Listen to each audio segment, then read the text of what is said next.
Evelyn Carter pressed her scarred hand flat against the cold church door and listened to the seventh man say the words she had been dreading since dawn. "I need a whole woman," Thomas Greer announced loud enough for every soul in Black Pine to hear, "not someone carrying the mark of tragedy." The laughter that followed was quiet, polite, which made it worse. Evelyn did not cry. She had used up every tear she owned years ago standing over 3 graves in frozen ground. She simply turned and walked back into the snow alone. If this story already has your heart subscribed to this channel, hit that notification bell and drop the name of your city in the comments below. I want to see exactly how far this story travels. Now let's begin. The cold had a particular cruelty in Black Pine, Montana territory in the winter of 1874. It did not simply lower the temperature. It stripped away everything false, every pretension, every kindness performed for an audience, every mask people wore when the weather was gentle enough to allow them the luxury of decency. When the temperature fell hard enough to freeze the water in the wash basins overnight and turn the mud streets into iron, Black Pine became exactly what it always had been beneath its Sunday manners, a place that had no use for the weak. Evelyn Carter had known this since she was 9 years old, the night the barn caught fire, and she had reached through the smoke and the burning to drag her younger brother out through a collapsing doorway. She had saved his life. She had lost the full use of 2 fingers on her left hand, in exchange the skin along her palm and the back of her hand pulled tight and silver white with scar tissue that never softened no matter how many years passed. Her brother had grown up healthy and strong and moved to Denver 4 years ago without a backward glance. Evelyn had stayed in Black Pine because she had nowhere else to go. She had buried her mother in the spring of 1871. Her father followed that autumn. The fever took them both within 6 months of each other, and it had taken everything they owned along with them, leaving Evelyn with a small room above the boarding house run by Mrs. Aldridge, a woman who charged fair rent but offered nothing else, and a position doing accounts and bookkeeping for 3 of the town's merchants, which paid enough to keep her fed and housed, but not enough to call it living. She was 24 years old, and she had already learned that survival and living were 2 entirely different things. The marriage council had been Mrs. Aldridge's idea presented to Evelyn 3 years ago, with the careful tone of a woman offering charity to someone too proud to ask for it. Black Pine had a formal system, an arrangement between the church ladies and the local merchants, by which unmarried women of a certain age were introduced to eligible men who had come west seeking wives. It was practical. The frontier was brutal and lonely, and a man alone on a homestead did not last long, and neither did a woman without protection and partnership. Evelyn had agreed because she was practical too. She had agreed because she still believed back then that a person's worth was eventually recognized if they were patient enough. She stopped believing that after the 3rd man. The first had been a farmer from outside of town named Harold Birch, a decent enough man with clean hands and nervous eyes who had sat across from her at Mrs. Aldridge's table and talked pleasantly for 20 minutes until she reached for the teapot and her sleeve pulled back enough to expose the ridge of scar tissue across her wrist. He had gone very quiet. He had finished his tea. He had thanked Mrs. Aldridge for her hospitality and had not returned. The second was a cattle driver passing through who had looked at Evelyn's hand directly without flinching, which had given her a moment of foolish hope before informing her that he had 2 small children who needed a mother who could do needlework and play piano. And he did not think her hand would allow for either. By the time the 3rd man refused her, the town knew. By the time the 4th and 5th declined, it had become something people discussed openly in the careful language of concern that thinly covered the pleasure some people took in watching another person's repeated humiliation. By the 6th refusal, children whispered about it. By the 7th, Thomas Greer, a wheat farmer from 2 valleys over who had come to Black Pine with good references and a solid reputation, and had stood in the open doorway of the church social hall and made his pronouncement loud enough for the room to hear, Evelyn had stopped expecting anything different. What she had not expected was how much it would still hurt. She walked home through the snow with her head straight and her hands buried in her coat pockets and her jaw set so tight she could feel the ache of it in her back teeth. Behind her, she could hear the low murmur of the town resuming its business, the way water closes over a stone that has just been dropped in a brief disturbance. Then nothing. She reached the narrow alley behind the boarding house where Mrs. Aldridge kept the firewood stacked under an oilcloth lean-to, because Evelyn's arrangement included keeping the common room stove supplied, and she began loading the split logs into the canvas carry basket, with her good right hand stacking them against her body to compensate for the grip she could not fully manage with her left. She was nearly done when the basket shifted and the whole load went over. The logs scattered across the alley, half of them vanishing into the snow on either side of the cleared path, and Evelyn stood there for a moment, looking at the mess, with an expression she did not bother to compose, because she thought she was alone. She was not alone. 3 men from the social hall had cut through the alley on their way to the saloon, and they stopped when they saw her standing there surrounded by scattered firewood. "Well, there she is," said one of them, a young man named Cord Peters, whose family ran the feed store. He said it the way a person announces an entertainment. "Need some help there, Evelyn?" "I'm fine," she said. "You sure looks like you dropped your load." He grinned at the man beside him. "Maybe that hand of hers ain't good for much after all. 7 men can't be wrong, B." She did not answer him. She crouched down and began picking up the logs one by one, moving slowly and deliberately through the snow. Her scarred hand screaming in the cold, but her face showing nothing. Her fingers had gone half numb already, and it made the work harder, made each log feel twice as heavy. But she picked up every single piece, with the same steady patience she had been applying to the whole of her life for the past several years. She was aware of them watching her. She did not care. "Reckon she's used to doing everything herself," one of them said. "Reckon she'll have to be," Cord answered. They moved on, and their laughter followed them down the alley and dissolved into the winter air, and Evelyn finished loading the basket and stood up and carried it inside without stopping to rest. She did not cry until she was in her room with the door locked, and even then it was only for a few minutes, and even then she despised herself for it, because tears had never once changed anything.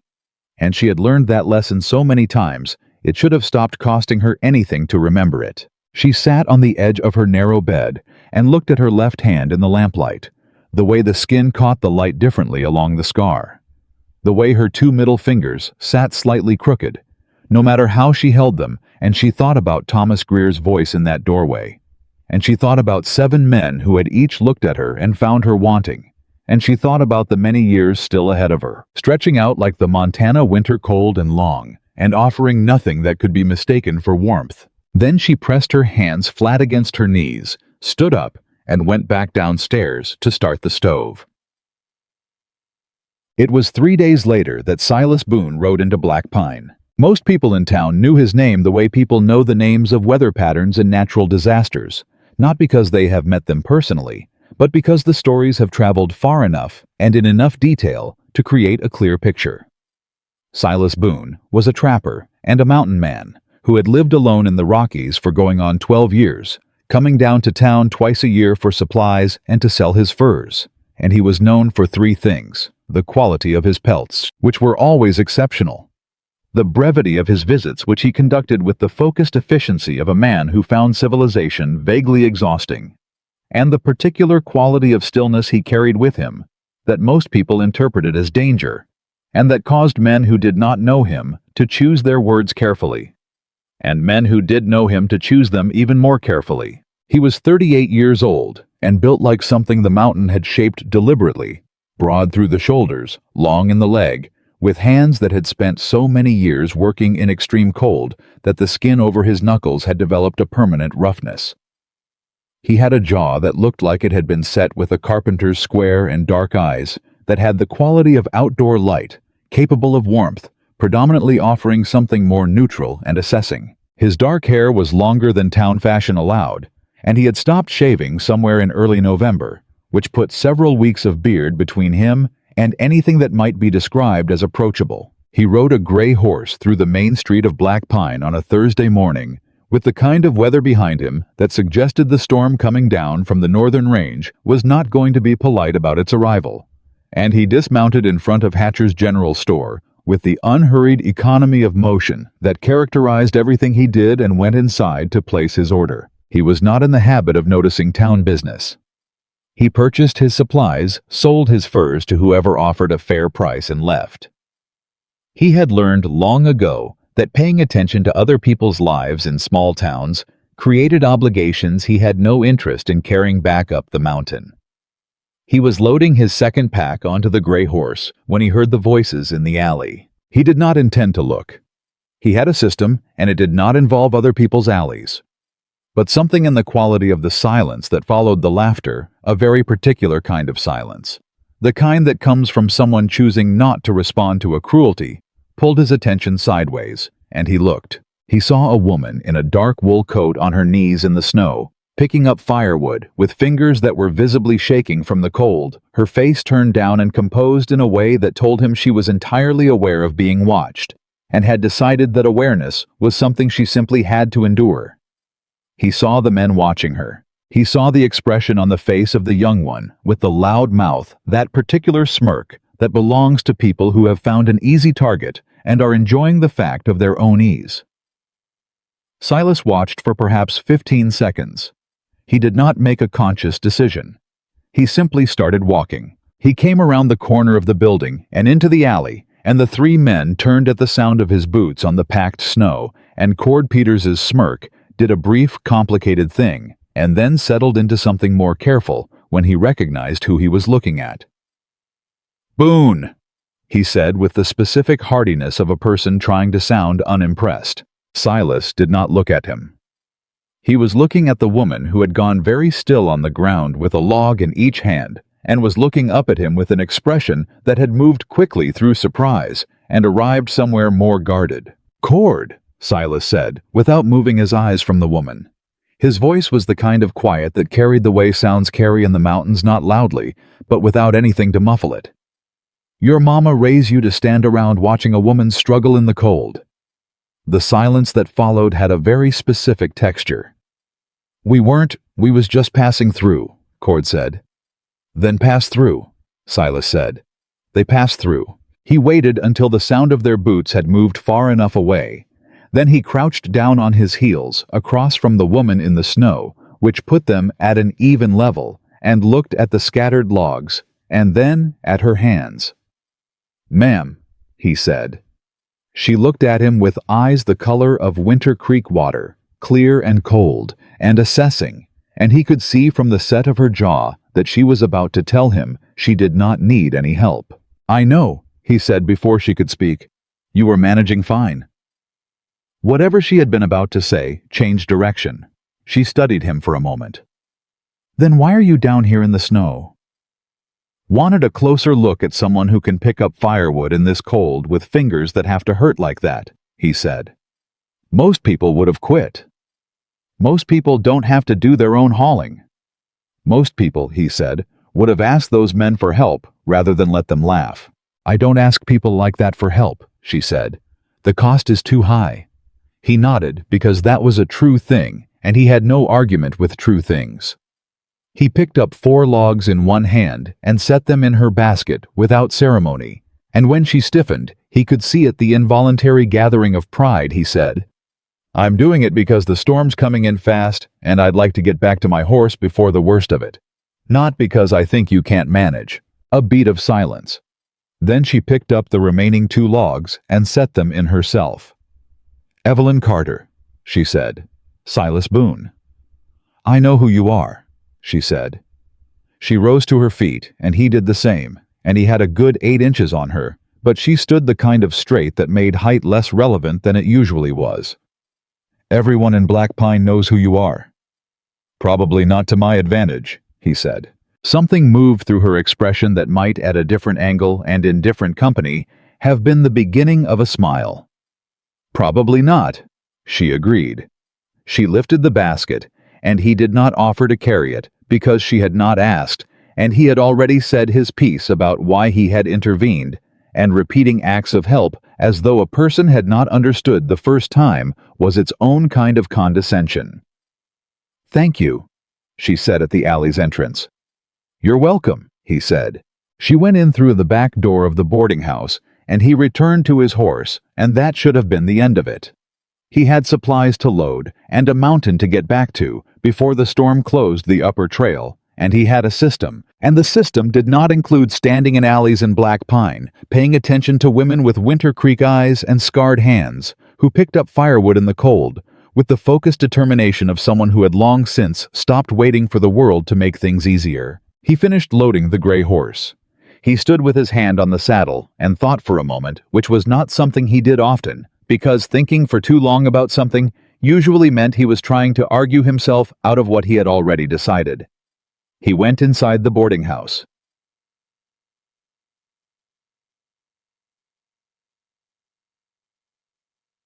Mrs. Aldridge was behind the front desk, and she looked up at the sound of his boots on her floor, with an expression that shifted rapidly through surprise wariness and a kind of mercantile assessment, before settling on cautious cordiality. "Mr. Boone," she said, "something I can help you with." "I'm looking for Miss Carter," he said, "the woman who just came in the back." Mrs. Aldridge's eyes sharpened. "What business do you have with Evelyn?" "My own business," he said. "I'd like 5 minutes of her time if she'll give it." There was a pause. Then Mrs. Aldridge said carefully, "I'll tell her you're asking." She disappeared through the back hallway, and Silas stood in the small lobby of the boarding house and looked at the framed needlework on the wall that said, "Home is where the heart is," and thought that was probably true, and also that it told you very little about what to do when the heart was in an inconvenient location. Evelyn appeared at the end of the hallway. She had taken off her coat and was in a plain dark dress, and her hair had come partly loose from its pins, and she looked at him with the expression of someone who has learned to be careful about what they allow themselves to hope. "Mr. Boone," she said. "I'll be quick," he said, because he could see she was braced for something, and prolonging the approach was unkind. "I live alone in the mountains and I need a wife. Not someone to cook and clean, though those things matter. A partner. Someone who can work, think, make decisions, and survive in conditions that aren't forgiving. I don't care about," he paused, choosing the word, "things that most men here seem to care about. I care about character, and I care about endurance. And from what I've seen this morning, you have both." "Whoa." She stared at him.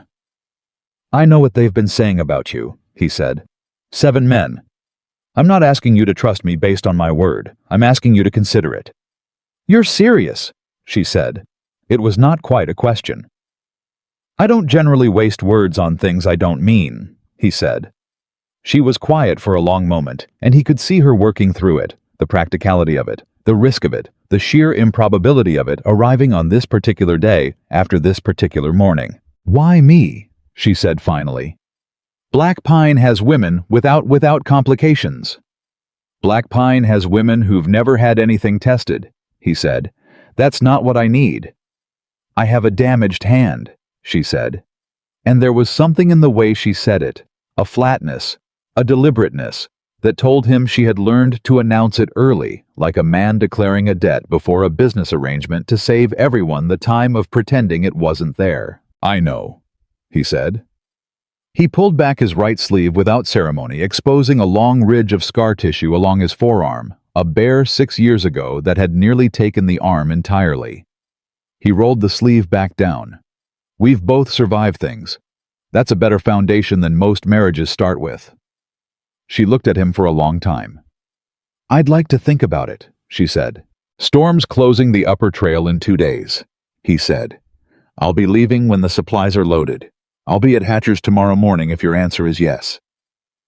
He picked up his hat from the chair where he'd set it, nodded to her, nodded to Mrs. Aldridge, who was pretending to be occupied with her ledger in the back office, and walked out into the cold. She came to Hatcher's the next morning before first light. She was carrying one bag. He was standing outside with the gray horse already loaded because he had been fairly sure she was coming and he saw no point in making her wait. He looked at the bag. He looked at her. "That everything," he said. "Everything I need," she said. He took the bag and lashed it to the pack without comment, and he went around to the horse and held the stirrup steady while she mounted, and then he untied the lead rope, and they started moving north through the dark streets of Black Pine toward the mountain trail. and Evelyn Carter did not look back once. Not because she had nothing behind her, but because she had finally decided that what might be ahead of her was worth looking toward instead. The storm came down hard that night, sealing the upper trail behind them like a door swinging shut. And below, in Black Pine, the town settled in for another long winter, and nobody noticed for 3 full days that Evelyn Carter was gone. By then, she was already somewhere above the tree line, learning the language of a place that did not care what 7 men had said about her, moving through the cold and the wind and the white silence beside a man who had looked at her hands and seen endurance instead of damage, and the mountain, indifferent, honest and brutal in the way only beautiful things can be, was already beginning to teach her exactly what she was made of. The gray horse knew the mountain better than Evelyn did, and she was grateful for that, because the trail that Silas followed in the pre-dawn dark was not something she would have trusted herself to find. It was not a road, it was barely a path. It was the suggestion of a path, a series of decisions made by a man who had walked this route so many times that his feet remembered it even when his eyes could not see it clearly through the blowing snow. She rode and he walked, which she had not expected.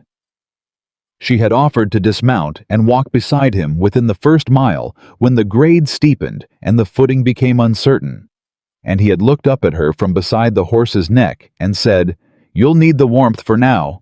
Later, you'll walk plenty."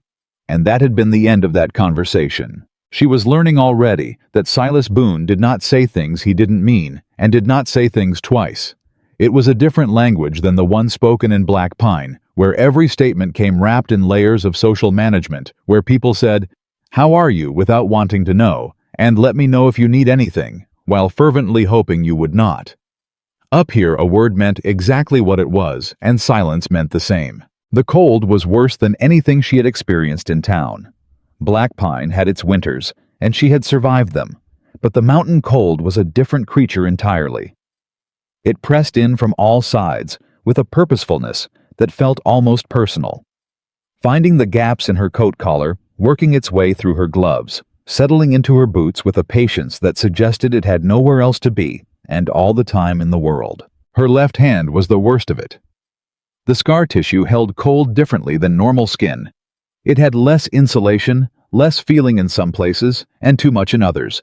And within the first 2 hours of climbing, her hand had gone from aching to a deep, bone-level throbbing that she could feel all the way up to her elbow.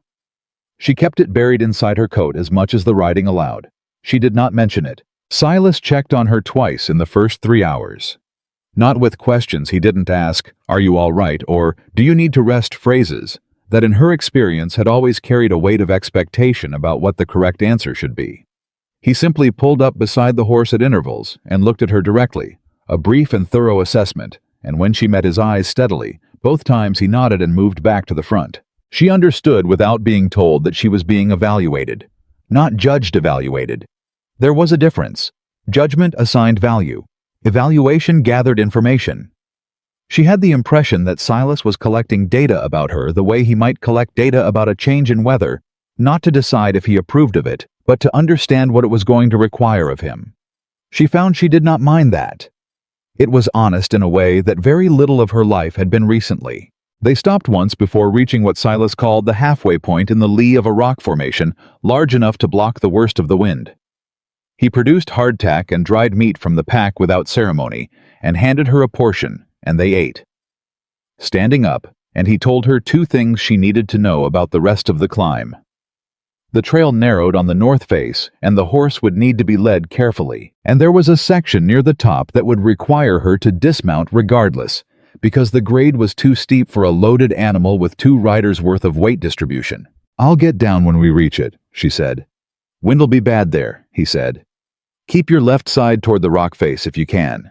"My left side," she said, and then understood he had noticed in those brief assessments that she favored her right hand, which meant she compensated by keeping her right side more exposed, which on a narrow mountain trail in high wind was the wrong instinct. He had cataloged it and adjusted his instruction accordingly, without making a statement about what she was or was not capable of. She looked at him across the small space between them. "You pay attention," she said. "Hard not to," he said. "Inattention up here costs more than it does in town." "It costs plenty in town, too," she said more to herself than to him. He glanced at her. "I reckon it does," he said quietly, and something in his voice told her he was not talking about the mountain. They pushed on.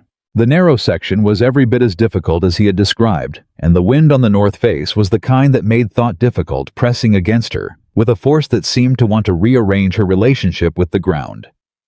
She kept her left shoulder to the rock, as he had told her, and focused on placing each foot with precision, and did not look down, because she had learned a long time ago that looking at the distance between yourself and where you could fall was only useful information if you intended to do something about it, which she did not. When they cleared the top of the steep grade and the trail widened again onto a long bench of relatively flat ground, she stopped and took 3 deliberate breaths, and Silas came up beside her and stopped too. "Good," he said. Just that one word. She felt it land somewhere in the middle of her chest in a way that a paragraph of praise would not have managed, because it came from a man who she was already certain did not deploy that word unless he meant it precisely. "How much further?" she said. "Hour," he said. "Maybe less if the wind drops." The wind dropped. They made it in just under an hour. The cabin was not what she had imagined, which she realized was her own fault for imagining anything. She had braced herself for something crude and barely habitable, a trapper's temporary structure, something between a shelter and an afterthought. What she found instead was a building that had been constructed by someone who understood the difference between building something to survive in and building something to live in. The logs were fitted tightly, the chinking between them solid and carefully maintained. The roof was steep enough to shed snow rather than accumulate it. There was a real door, a solid door with iron hinges, and there were 2 windows with actual glass, which up here she understood immediately represented a significant investment of effort and intention. "You built this yourself," she said. It was not a question. "Most of it," he said. He was already unloading the horse with practiced efficiency. "The foundation timbers I dragged with the horse. The glass came up on the pack over 2 separate trips." She stood at the door for a moment looking at it. Someone had carved a small notch pattern along the doorframe. Nothing elaborate, just a repeated geometric design, the kind of thing a person does with a knife and patient hands during long winter evenings, not because it serves any practical purpose, but because beauty is not something human beings can entirely stop themselves from creating, even when their circumstances argue against it. She pressed her right hand against the carved wood. "Come in out of the cold," Silas said behind her, and she heard something in his voice that might have been an awareness of what she was looking at, might have been an acknowledgement of what it revealed about him, that despite 12 years alone in the mountains, despite the reputation that had preceded him into Black Pine, like a weather warning, he had spent winter evenings carving decorative notches into a doorframe that no one else would ever see. She went inside. The interior was clean. That was the first thing she registered, not just orderly, but genuinely clean, which told her things about a person that a great deal of conversation could not. There was a wood stove against the north wall with a good stack of split wood beside it, a table with 2 chairs, a narrow bed against the east wall, shelves along the west wall holding supplies in careful order, and a second smaller shelf near the window that held 3 books, a tin cup with 2 pencils standing in it, and a flat piece of shale with a series of marks scratched into it that she couldn't read from across the room. 2 chairs, she noted. He had 2 chairs. She didn't know exactly when he had acquired the second one, but she knew it hadn't been there when he was living alone. "The bed is yours," he said, coming in behind her with an armload of supplies. "I've got a bedroll. I'll sleep near the stove." "That's your bed," she said. "And now it's yours," he said with a complete absence of drama, setting the supplies on the table. "The stove's warmer anyway. I've slept in worse." She thought about arguing and then decided that the argument was not worth having tonight, when she was cold through to her spine and her left hand had moved from throbbing back to a deep ache that she was managing by not thinking about it directly. She could revisit the sleeping arrangements tomorrow. "I'll start the stove," she said. He looked at her briefly, then at her left hand, then back at her face. "You know how to bank a wood stove. I've been keeping myself alive in Montana for 24 years, she said. I know how to bank a stove." He almost smiled. She could see it in the way the corner of his mouth moved before he caught it. "Supper's in the pack," he said. "Beans and salt pork. I'll see to the horse." He went out, and Evelyn stood alone in the cabin for the first time, and she looked at the stove and the wood and the 2 chairs and the carved door frame, and she felt something move through her that was not quite comfort, and not quite safety, and not quite hope, but was something in that neighborhood, something she had not felt in a very long time, the fragile, tentative sense that this might be a place where she could put something down. She built the fire. The beans were still cooking when he came back in, and he washed his hands in the basin near the door without being asked, which she noted, and hung his coat on the hook beside the door, and sat down in one of the chairs, without the particular kind of weight that some men brought into a room. With them, the invisible announcement of presence, the expectation of arrangement around them. He simply sat down like a man who was cold and tired, which he was, and picked up the piece of shale from the shelf, and turned it over in his hands. "What is that?" she said. "Weather record," he said. He held it up so she could see the scratched marks were tallies, organized in groups she couldn't yet decode. 12 years of winter storms. When they come, how long they last, how deep. Temperature drops. I keep track. She looked at him. "Why?" "So I can predict them better," he said. "Most people die up here from things they could have seen coming if they'd been paying attention long enough." She stirred the beans. "And have you been able to predict them?" "Better than when I started," he said. He set the shale back on the shelf with the careful placement of something valued. "I was wrong last April. Storm came in faster than I'd calculated. Lost 2 traps, and near lost the horse before I got back to the cabin." "Near," she said. "Near," he agreed. They ate at the table across from each other, and it was not comfortable. It was too new, too strange, too weighted, with all the things that had not been said yet, and all the things that needed to be established. But it was not hostile either, and she found herself thinking that the absence of hostility was itself something. She had been in rooms full of hostile silence, and rooms full of hostile talk, and this was neither. This was just 2 people eating beans by stovelight in a cabin in the mountains, while the wind moved outside, which was one of the more honest situations she had found herself in. "I need to know what you expect of me," she said, setting down her spoon. He looked up. "You said partner," she said. "I need to know what that means up here, specifically." He set down his spoon too, which she was beginning to understand was his version of giving something his full attention. "Wood needs splitting and hauling. I'll show you how to manage the axe with your hand. There are ways to adjust the grip that'll reduce the strain. Traps need checking on a rotation, and I'll teach you the route. The cabin needs to be kept weathered. The chinking needs watching, especially on the north wall. If you can cook, we eat better than I do alone. If you can't, we eat the same as I do alone, which is adequate."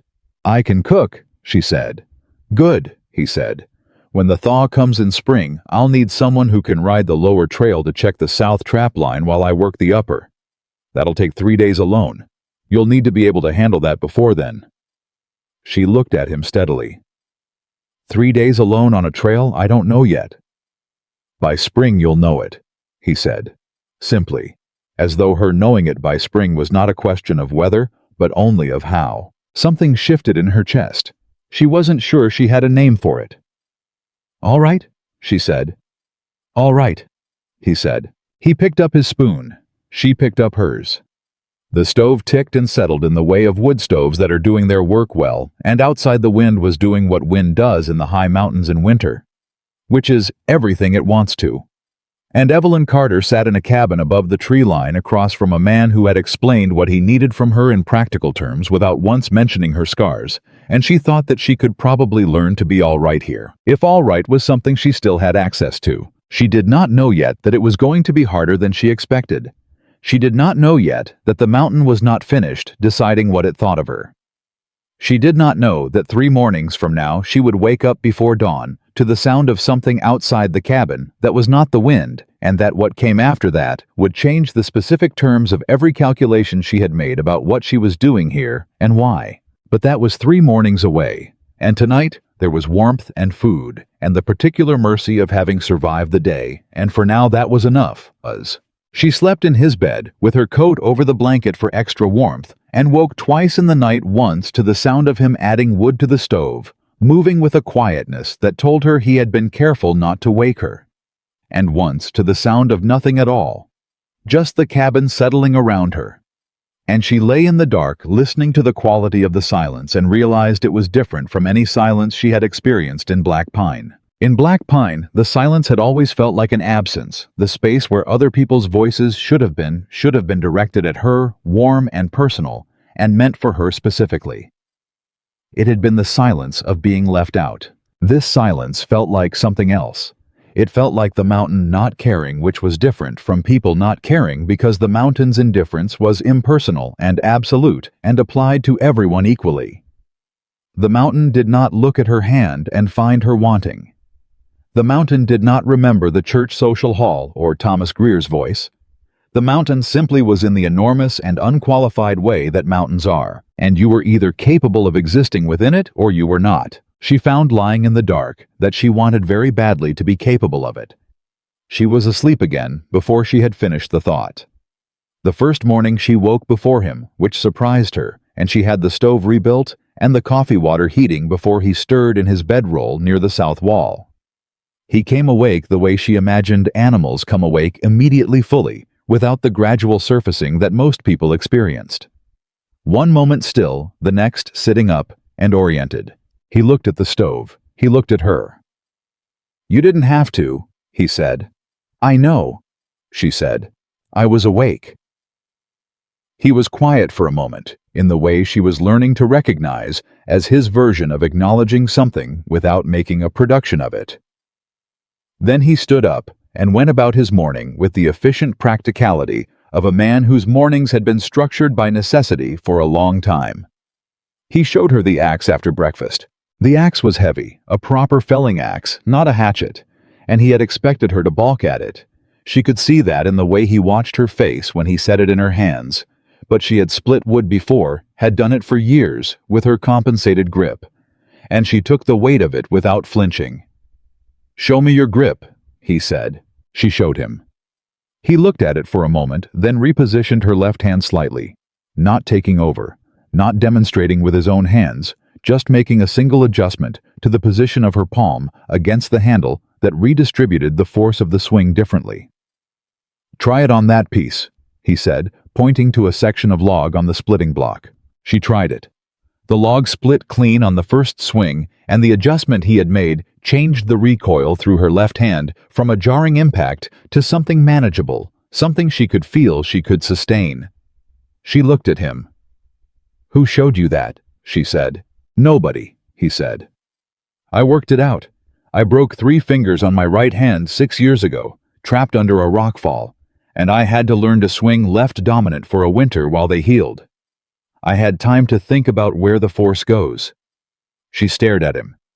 "You broke 3 fingers and kept splitting wood." "Wood needed splitting," he said. She turned back to the splitting block and set another log and split it, and he watched in silence, and she split 6 more before she stopped, and her left hand was aching. But it was the ache of use, not the ache of damage. And there was a significant difference between those two things that she was only beginning to understand. He had already mapped out in considerable detail. The second day, he took her on the near trap line. It was not a long route, 4 traps in a rough loop that brought them back to the cabin from the south, rather than the direction they had gone out. But the terrain was difficult, and the footing under the snow was unpredictable, in ways she had not yet learned to read. He moved ahead of her on the trail, and she watched how he tested the snow before committing his weight, how he read the surface for the subtle color differences that indicated ice versus packed powder versus soft spots that would take a boot through to the knee. "The blue-white is ice," she said after watching him avoid a section of it without appearing to look directly at it. "The granular surface is safer." He looked back at her. "Right. And you slow down before corners," she said, "because you can't see what the wind's done to the surface on the other side." He stopped walking. She caught up to him and he was looking at her with an expression she hadn't seen on him yet. Something that was not quite surprise, but was adjacent to it. "Most people take 3 weeks to notice that," he said. "I've been watching," she said. He turned back to the trail, but not before she saw the thing that happened at the corner of his mouth again, that almost smile, the one he kept catching before it fully arrived. "Watch the third trap," he said, moving forward. "It's set on a rock shelf and the approach changes depending on how much new snow there is. I'll show you the markers." She followed him and watched the markers and memorized them because she had understood something already about how this place worked. Knowledge up here was not a luxury. Knowledge up here was the difference between the third morning and not having a third morning, and she intended to have as many mornings as the mountain was willing to give her. The third morning was when it happened. She woke in the gray pre-dawn to a sound outside the cabin, and she lay still for a moment trying to identify it. It was rhythmic, low-heavy, not the wind, which was variable and indifferent. This was something with weight to it, something moving with intent. She sat up. Silas was already at the window. She crossed the room in her socks on the cold floor and stood beside him and looked out at what he was looking at, and her stomach dropped in a way that had nothing to do with the cold. 3 men on horseback in the clearing in front of the cabin. They had come up from the south, which meant they had not come up the main trail. They had come around, which meant they knew about the alternate route, which meant they were not lost travelers. "You know them," she said. "The one in front," Silas said. His voice had changed. It was not louder, not harder. It was quieter, actually, and the quieter it got, the more she understood she should be paying close attention. "His name is Cade Reeves. He runs a trapping operation out of a camp about 6 miles east of here. Or he did." "Did," she repeated. "He's been taking traps that aren't his for 2 seasons, Silas said. "I found his marks on pulled lines twice. I told him once to stay off my territory. He didn't stay off it." "And now he's here," she said. "Now he's here," Silas said. He moved away from the window toward the corner where his rifle hung, and Evelyn watched him check it with the quick, practiced efficiency of someone for whom this was not a new action, and something shifted inside her. Not fear exactly, but a heightening, a sharpening the way the air feels before a storm, when the pressure changes and everything becomes slightly more vivid. "What do I do?" she said. He looked at her. "Stay inside." "I understand that," she said. "I mean, if something goes wrong, what do I do?" He was quiet for 1 second, looking at her face, and she could see him recalibrating something, recognizing that she was not asking out of panic, but out of preparation, and that those were different questions that deserved different answers. "The pistol is on the second shelf," he said, "left side behind the tin of salt. It's loaded. If anyone comes through that door who isn't me, you don't warn them first." She crossed to the shelf and found the pistol and checked it the way her father had taught her when she was 12 years old and they were living in a place that required that kind of knowledge. Silas watched her check it. "You've handled one before," he said. "My father believed in practical education," she said. He almost smiled for real that time. Almost. Then he went to the door and opened it. The cold came in hard and immediate, and Evelyn moved to the side of the window, where she could see out without being easily visible from outside, and she watched. Cade Reeves was a big man, bigger than she had registered at first, wide through the chest, sitting a horse with the easy confidence of someone who had spent a great deal of his life making other people accommodate him. He had 2 men with him, both younger, both with the specific kind of watchfulness that told her they were not here for a conversation. "Boone," Cade said. His voice carried easily in the cold, clear air. "Heard you brought someone up with you." "You heard right," Silas said. He had stopped about 6 feet from the door, which put him in the open, and also Evelyn realized put him between the riders and the cabin door with a clear line in both directions. It was a position that looked casual and was not. "Thought maybe you'd be more agreeable with company to think about," Cade said. "About that conversation we need to have." "We already had that conversation," Silas said. "I told you to stay off my lines." And I'm telling you that this whole ridge is open territory, and you don't own it," Cade said, and his voice had acquired a pleasantness that was more threatening than anger would have been. "I'm telling you that a man who lives alone in the mountains and suddenly shows up in town collecting a wife might want to think carefully about making enemies." The silence that followed lasted several seconds and had the specific quality of things that can't be unsaid settling into the air. "I've thought carefully about it," Silas said. "Have you?" Cade said. "I have," Silas said. "I've thought that a man who pulls other men's traps and then rides to their cabin in the dark to suggest that their wife is a vulnerability has mistaken what kind of man he's dealing with. I'd recommend you unmistake it." Cade looked at him for a long moment. Then he looked at the cabin window, and Evelyn went very still, and his eyes did not find her, but they found the window, and he smiled the kind of smile that is a message. "Nice cabin," he said. "Be a shame if anything happened to it." He turned his horse, and the two men with him turned theirs, and they rode back south the way they had come, not quickly, deliberately slowly making a statement with the pace, and Silas stood watching them until they were entirely out of sight. Then he came back inside. He shut the door. He set the rifle on the table. Evelyn set the pistol on the table beside it. They looked at each other across the small space of the cabin. "He's going to come back," she said. "Yes," Silas said. "With more men probably," she said. "Probably," Silas said. "Are we going to pretend that he meant something different than what he said?" she said. "No," Silas said. She looked at him. He looked at her. The stove was working steadily behind her, and the light outside the window was coming up now, thin and pale, turning the snow outside from gray to white, and somewhere in the distance a bird called once and went quiet. "Tell me everything you know about him," she said. "His camp, his men, his pattern. I need to understand what we're dealing with." Silas pulled out a chair and sat down. "All right," he said.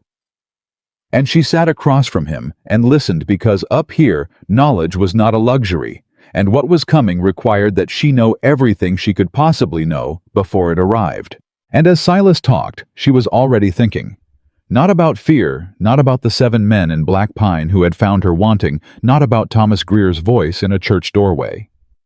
She was thinking about the pistol's weight in her hand, and the way the cabin door was fitted on its hinges, and the second shelf behind the salt tin, and the thing Silas had said when he offered her this life. A partner.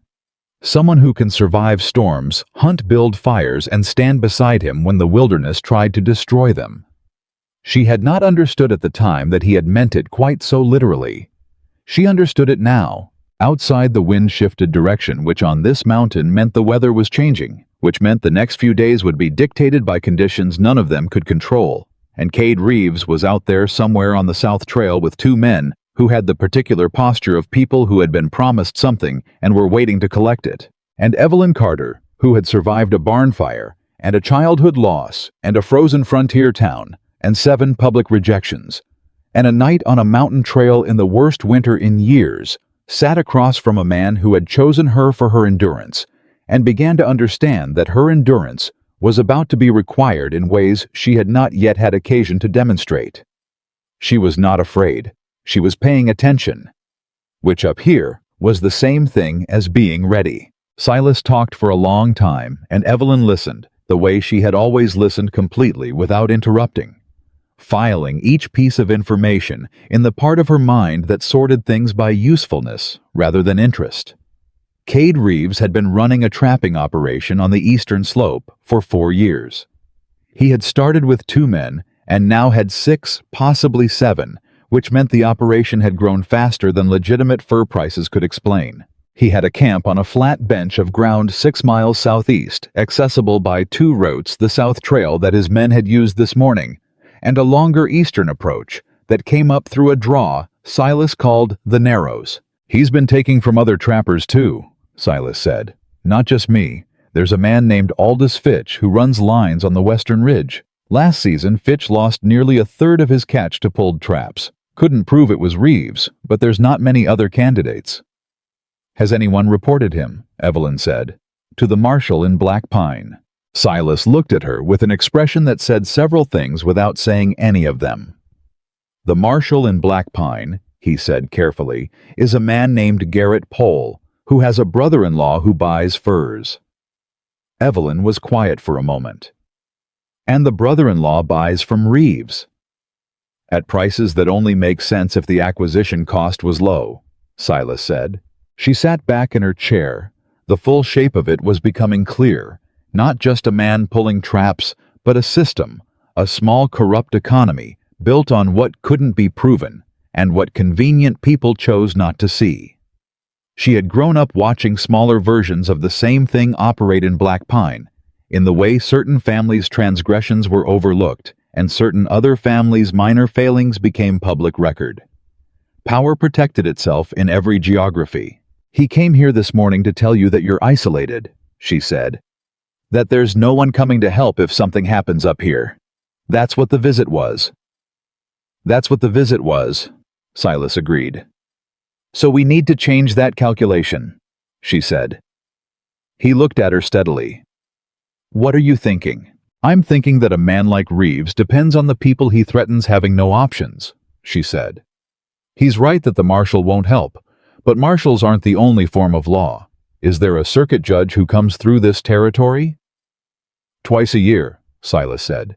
"Judge Harlan Marsh. He comes through Black Pine in April." "April," Evelyn said. She turned that over. "That's 4 months." "Give or take," Silas said. "A lot can happen in 4 months," she said. "Yes," he said. "It can." They looked at each other across the table, and there was something in that shared glance that was not comfort exactly, but was recognition.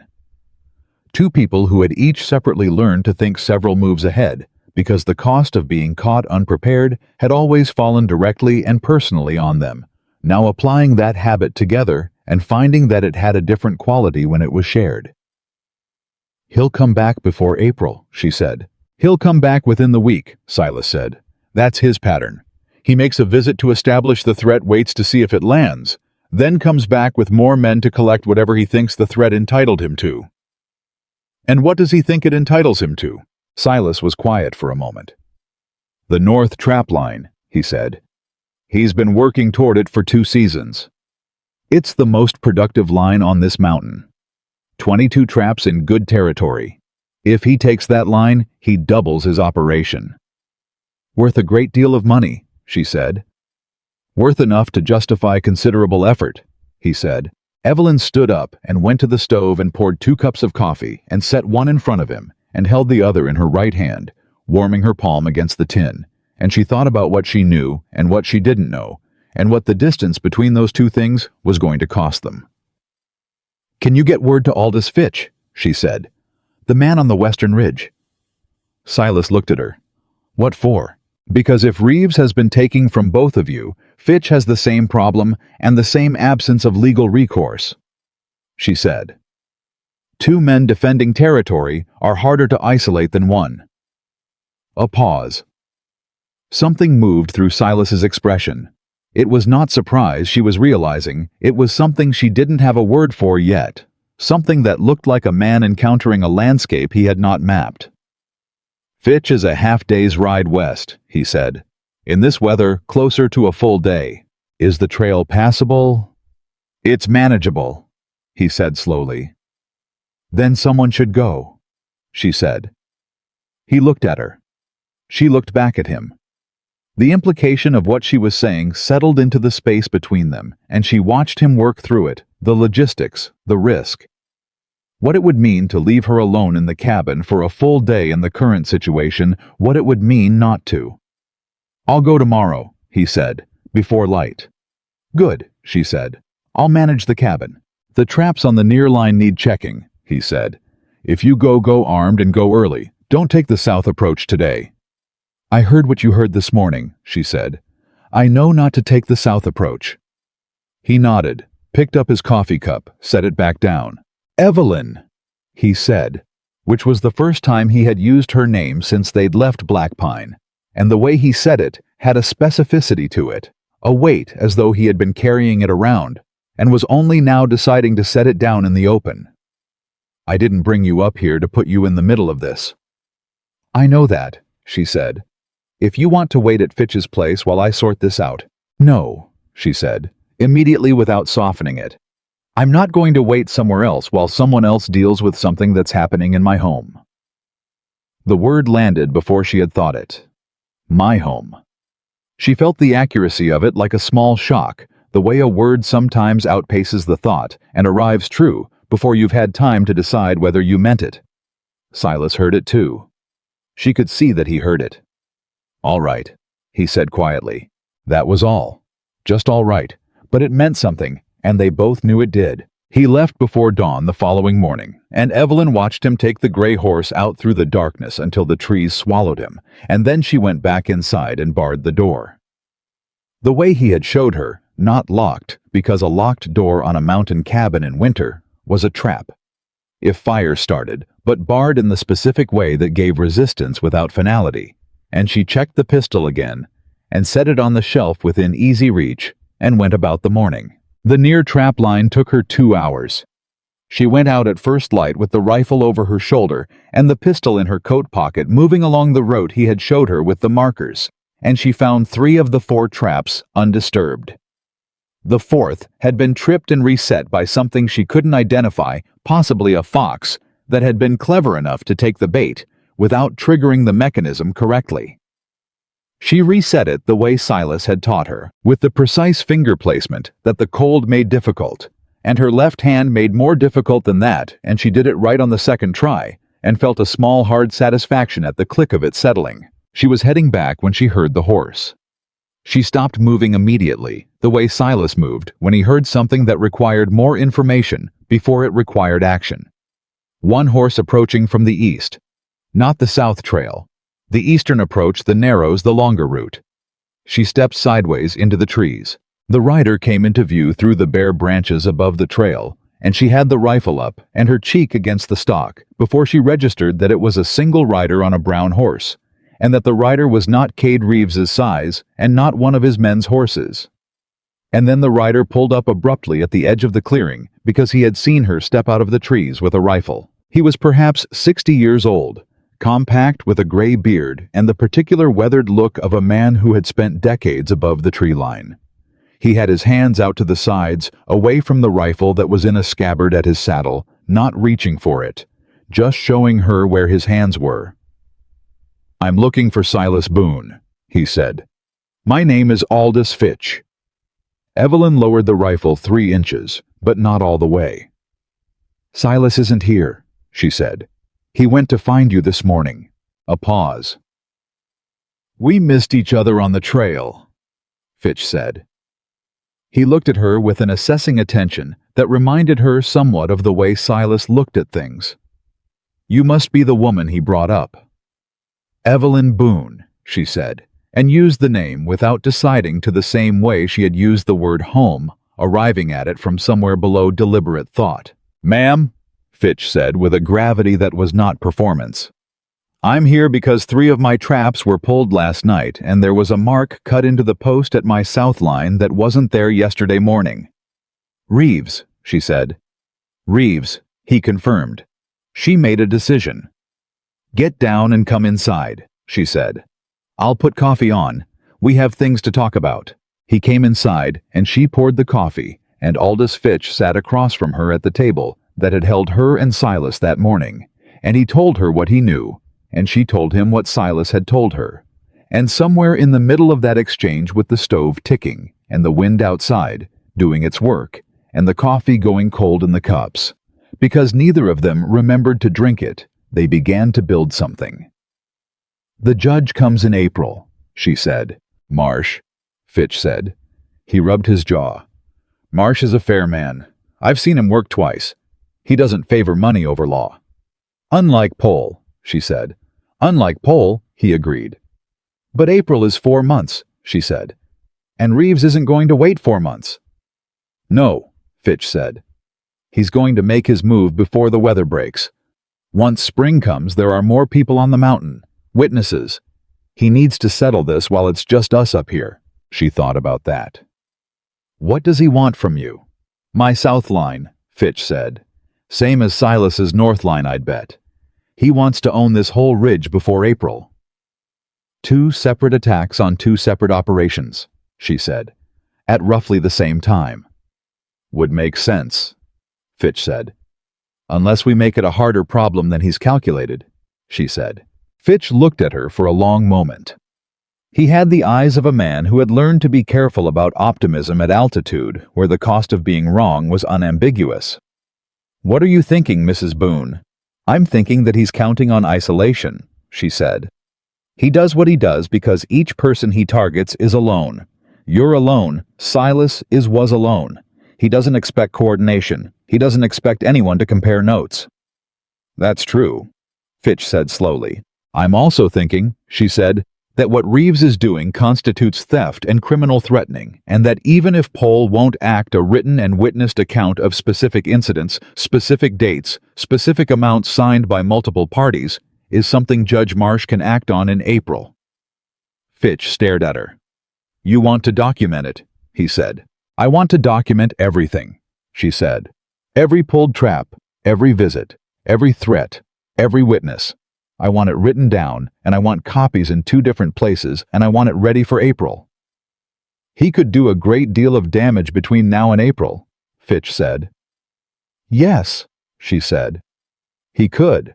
But a man who has done a great deal of documented damage is in a considerably worse position before a judge than a man who has only threatened to. The silence that followed was the kind that happens when a person is revising their understanding of a situation they thought they already understood. Fitch set down his coffee cup and leaned back in the chair and looked at the ceiling for a moment, and then back at her. You're not what I expected, he said. People rarely are in my experience, she said. He almost smiled. No, he agreed. They aren't.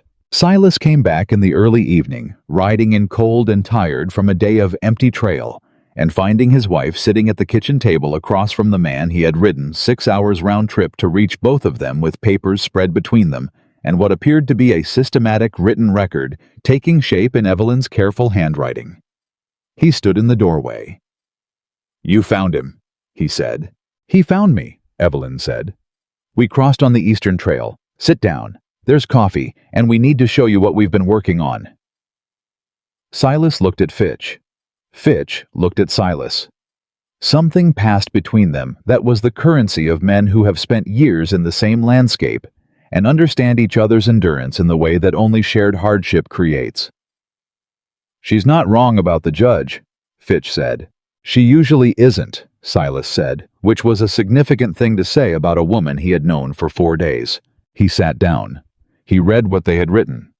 He added 3 incidents Evelyn hadn't known about, and 2 dates Fitch had forgotten, and by the time the stove needed tending again, they had something that looked, if not exactly like legal evidence, then like the skeleton of it, the kind of document that a fair judge could build a case around if the right people were willing to sign their names to it. Fitch rode back toward his camp with a copy folded inside his coat, and he would keep it in a tin box under his floorboards, he said, because he was a man who had learned to keep important things where fire couldn't reach them. Silas barred the door behind him. The cabin was quiet. The fire was low and needed building. Outside, the temperature was dropping in the particular decisive way that meant the night was going to be serious about it. Evelyn was rolling the second copy into a tight cylinder when Silas put another log on the fire and sat back down across from her. You did well today, he said. She looked up. We made a plan, she said. Whether it was well done depends on whether it works. The plan is good, he said. I should have thought of it weeks ago. You were thinking about it alone, she said. Things look different with 2 sets of eyes. He was quiet for a moment, looking at the papers on the table. Where do you want to keep our copy? She looked at him. She had been thinking about that. The carved section of the door frame, she said. The notching. I noticed one of the lower sections is loose. It's a piece fitted separately from the rest. Is that deliberate? He looked at her for a moment that was longer than his usual moments. I put things there sometimes, he said. Things I don't want to lose. What things? He was quiet. Then, my father's watch, a letter. She did not ask about the letter. She understood that some things were not hers to ask about yet. Is there room? There's room, he said. She rolled the document tighter, and he went to the door and worked the carved section free with a tool from the shelf. And she put the document inside, and he replaced the piece and fitted it back until it was invisible. And she ran her fingers over the carved surface and felt nothing but the decorative notching she had noticed on the first morning. Nobody would know, she said. Nobody does, he said. They stood at the door for a moment.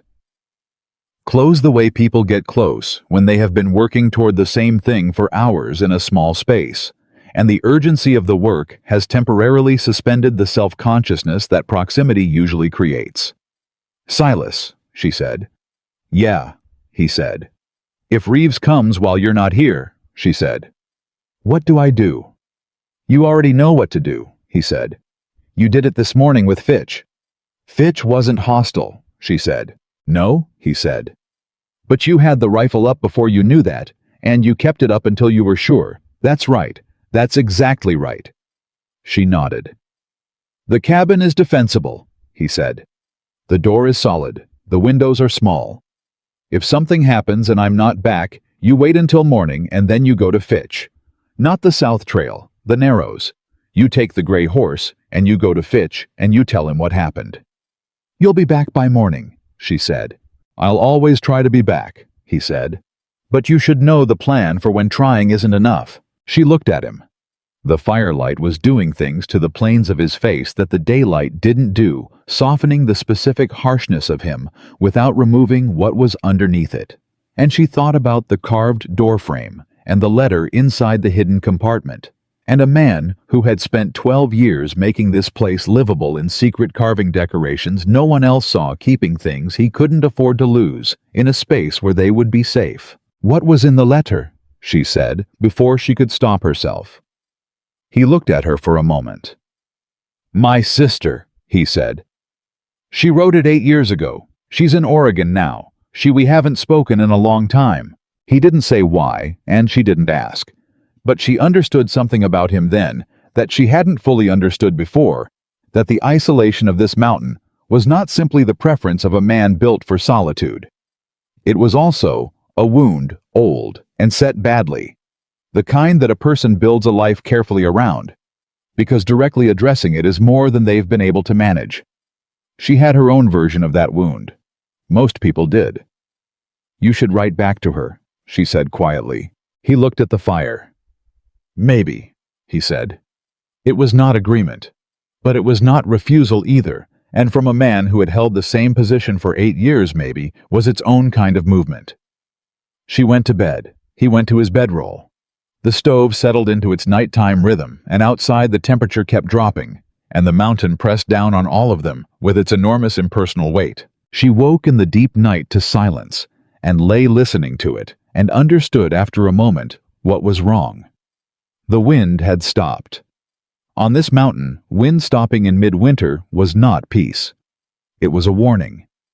It meant the temperature had dropped far enough that even the air had slowed down, and that the cold outside the cabin walls was now operating on a scale that the fire inside would have to work hard to answer. She got up. The stove was low. She rebuilt it quietly, feeding it steadily, and then she stood by the window and looked out at the still black air and the stars that were suddenly visible in their entirety. The cold having removed every particle of moisture from the sky, and they were extraordinary up here. More stars than she had ever seen in Black Pine, a density of light that made the sky feel close and personal. She heard Silas move behind her. Temperature dropped, she said without turning. I know, he said. He came and stood beside her at the window, and she could feel the warmth of him in the air between them, and they looked out at the stars together. Storm coming after this cold, he said. When the temperature drops this hard and the wind stops, it means the next system is close. Day, maybe 2. How bad, she said. Don't know yet, he said. Could be manageable, could be serious. And Reeves, she said. If a serious storm is coming, he'll know it too, Silas said. He'll want to make his move before it lands. She turned to look at him. His face in the starlight was all shadows and angles, and his eyes were on the sky outside, reading it the way she had watched him read the snow on the trail. Then he's coming tomorrow, she said. Silas didn't answer right away. She watched his jaw set. Probably, he said. She thought about Fitch with his copy of the document in a tin box under his floorboards 6 miles away. She thought about the pistol on the shelf and the rifle on the wall and the solid door with the carved frame. She thought about a judge named Marsh who came through Black Pine in April and 4 months of winter between here and that day. We're ready, she said. It was not bravado. It was inventory. She was tallying what they had and finding that it was not nothing, and that not nothing in her experience was a reasonable place to begin. Silas looked at her then, and in the starlight, she could see what was in his face clearly, not the almost smile, not the careful, neutral assessment, but something that had moved past both of those into territory that he had until very recently kept carefully unmapped. Something that looked a great deal like trust. Something that looked, if she was reading it correctly, like relief. Yeah, he said quietly. We are. They went back to sleep, and the stars wheeled overhead in the windless cold, and somewhere down the South Trail in a camp on a flat bench of ground 6 miles away, Cade Reeves was also watching the sky and making his own calculations, and the mountain held all of them in its enormous indifferent hands, and waited to see what the morning would bring. It brought Reeves. He came before breakfast while the light was still gray and uncertain, and this time he did not come with 2 men. He came with 5. Evelyn was at the stove when she heard the horses, and she had the pistol in her hand and her back to the wall beside the window before the sound had fully registered. The instinct had developed faster than she would have expected, mountain-trained in 4 days, by the specific quality of attention that surviving up here required. Silas was already at the rifle. He had heard them first, or perhaps simultaneously, and they moved through the small space of the cabin without collision, finding their positions the way 2 people find their positions when they have been operating in close quarters long enough to have begun to understand each other's spatial instincts. 5? She said, counting through the window. I see them, he said. Fitch is 6 miles away, she said. I know, he said. If you go out there, she said, you're outnumbered 5-1. I know that too, he said. She looked at him. Then don't go out there. He looked at her. If I stay inside, he burns the cabin. The word fell into the cabin like a stone into still water, and she felt the ripples of it move through her.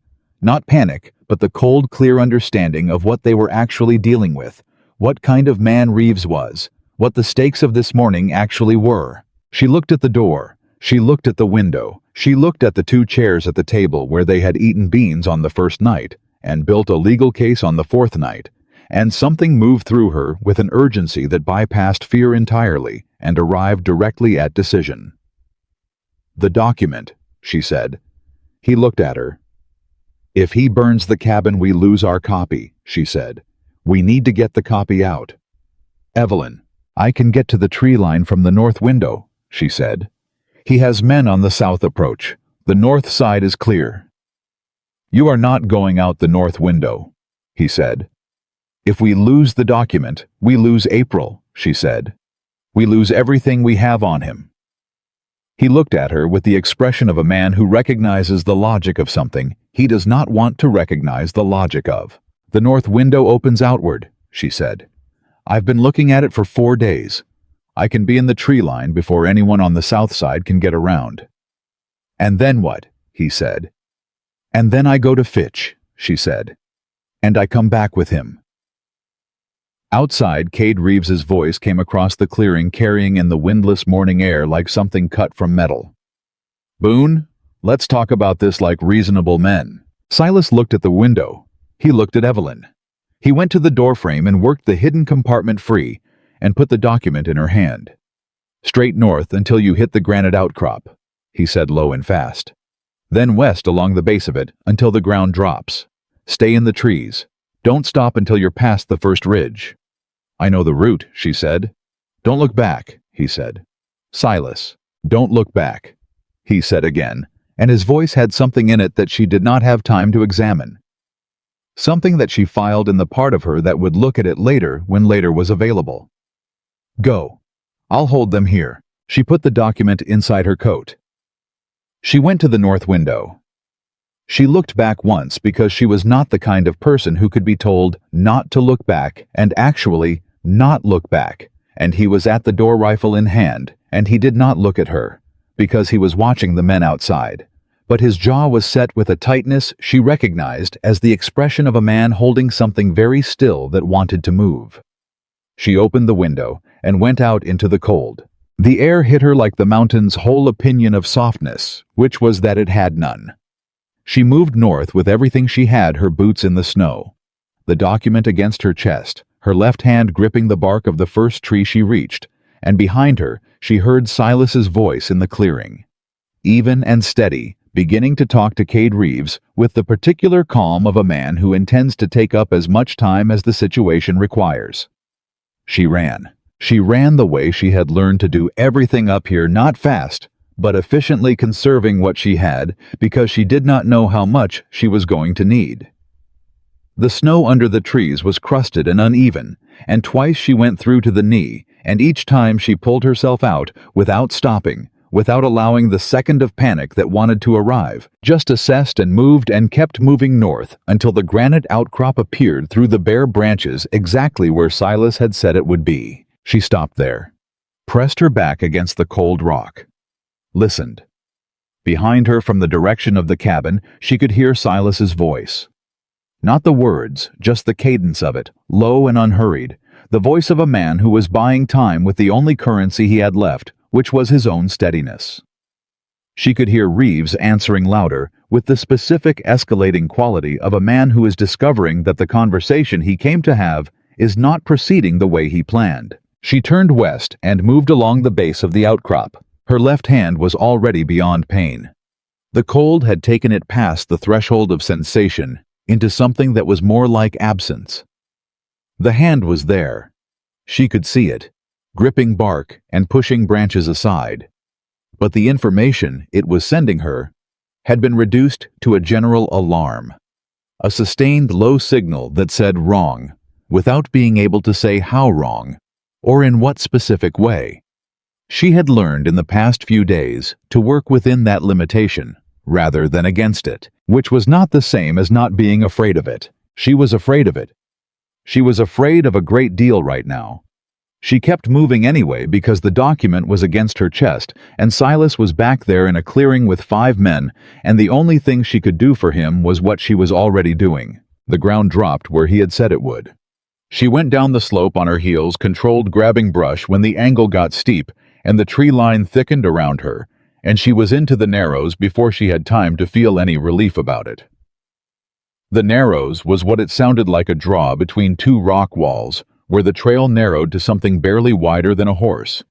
And in the windless morning, the sound of her breathing was the loudest thing in it. She came out the other side, moving faster than she should have been, and nearly ran directly into Aldous Fitch, who was coming up the narrows from the western side, with his rifle over his shoulder and his horse behind him. Because Aldous Fitch had also heard the sound of 5 horses on the mountain before dawn, and had arrived at his own conclusions about what the day was likely to require. They stopped. They stared at each other for 1 second. "Reeves," she said. "I know," he said. "I heard them on the South Trail an hour ago. How many?"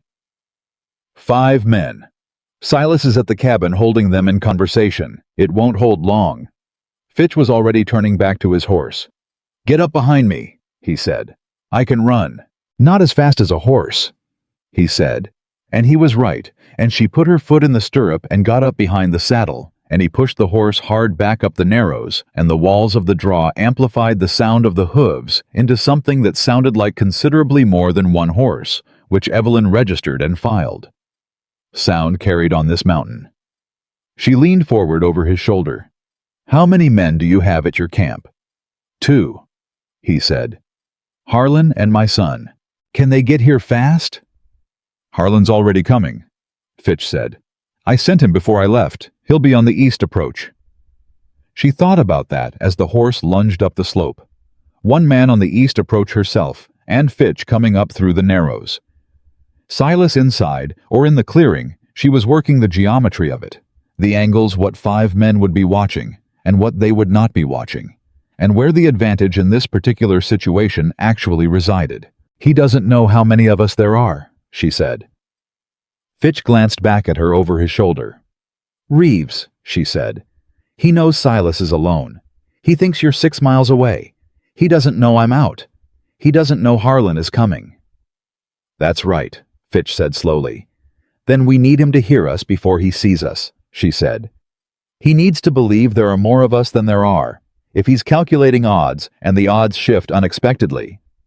He might back down, Fitch said. He might, she said. Or he might not. But a man who came here to take something with minimal resistance is in a different situation if the resistance looks like more than he planned for. Fitch didn't answer, but she felt him push the horse harder, and she understood that as agreement. They came out of the Narrows at a pace that was just short of reckless, and she could see the cabin through the trees, and she could see the 5 horses in the clearing, and she could see Silas standing 20 feet from the cabin door, the rifle in his hands, and Cade Reeves 6 yards away from him, with 2 of his men spread wide to the sides in the way of men who have done this kind of thing before and know how to use numbers. The other 3 men were around the back. She realized it a half-second before it mattered, because she heard something behind the cabin that was not wood settling and was not wind, and she turned her head and understood that 3 of Reeves's 5 had circled while he talked, and they were at the north side of the cabin, and one of them was at the window she had come out of, and they were going to find the cabin empty, and that was going to change the nature of what was happening in the clearing very fast. Fitch, she said sharply. I see them, he said. And then from the east, from the direction of the Narrows, came a sound that she recognized after a moment as Harlan Fitch, who had apparently decided that the most useful thing he could contribute was noise, and he was making a great deal of it, shouting, making his horse loud on the rocky ground, creating the audio impression of multiple men on a fast approach. Reeves's head turned east. His 2 men on the flanks turned east. Silas used the half-second of divided attention to move not toward Reeves, but sideways, putting the corner of the cabin between himself and the 2 flanking men, which improved his position considerably, and he had the rifle up when Reeves turned back. Fitch pushed their horse into the clearing from the north, and Evelyn dropped off the back before it stopped moving and hit the ground already moving toward the cabin wall. And she had the pistol out and the sound of Harlan crashing up the eastern approach behind them. And the 3 men around the back of the cabin, turning at the sound of all of it recalculating. It lasted perhaps 10 seconds, the whole recalculation. 10 seconds in which Cade Reeves looked at Silas with a rifle at the corner of the cabin, at Fitch on horseback in the clearing with his own rifle up at Evelyn against the cabin wall, with a pistol at the sound of at least one more man coming fast from the east, and at his own 5 men who were now in 3 separate locations with uncertain sight lines to each other. He was a man who made calculations. She had understood that from the first morning, from the way he had come to the cabin, not to fight, but to measure, to assess, to understand what he was dealing with before he committed. It was the same quality that made him dangerous that was right now working against him, because a man who measures before he acts will also measure when the measurement changes, and the measurement had changed. You brought company, Reeves said. His voice was still controlled, but the pleasant quality was gone. Funny thing about mountains, Silas said. Sounds carry a long way. Reeves looked at Evelyn. She held the pistol steady and looked back at him without moving. The woman, he said as though discovering something. My wife, Silas said, who came through the north window 30 minutes ago to go get our neighbors. Who has been running this mountain in weather you wouldn't spend 20 minutes in? That woman. A silence. Reeves looked at the tree line to the east where Harlan was emerging on horseback and pulling up with his rifle visible. He looked at Fitch. He looked at Silas. He looked at Evelyn, and she saw in his face the specific recalculation happening in real time, what he had planned to do this morning, against what was actually in front of him, and the arithmetic of those 2 things not resolving the way he needed them to. We'll leave this for another day, Reeves said. You'll leave it for good, Silas said. I want you to understand something, Reeves. We have documentation. Every trap you've pulled, every threat you've made, every date signed and witnessed. Judge Marsh comes through in April. What happens between now and April is going to determine what kind of morning you have in April. Reeves went very still. "Documentation," he said. "Witnesses," Evelyn said from the cabin wall. "It's been a productive few days." She watched his jaw tighten. She watched him do the calculation, what he knew about Judge Marsh, what documentation meant before a fair judge, what the difference was between a man who had been threatening and a man who had actually acted, and what kind of legal mourning each of those men would have in April. "Pull your men back," he said to the two beside him. They pulled back. The three from behind the cabin came around and looked at him, and he did not look at them, which told Evelyn something about the way authority worked in Reeves's operation, that the men he brought were waiting on his decision, which meant the decision was his alone, which meant the decision was reversible in the future and would depend entirely on whether he believed the documentation was real. It was real. It was pressed against her chest inside her coat, which she was aware of in a way she had been aware of very little else for the past 40 minutes. Reeves turned his horse. "This isn't finished," he said. "Yes, it is," Silas said. Reeves looked at him for a long moment.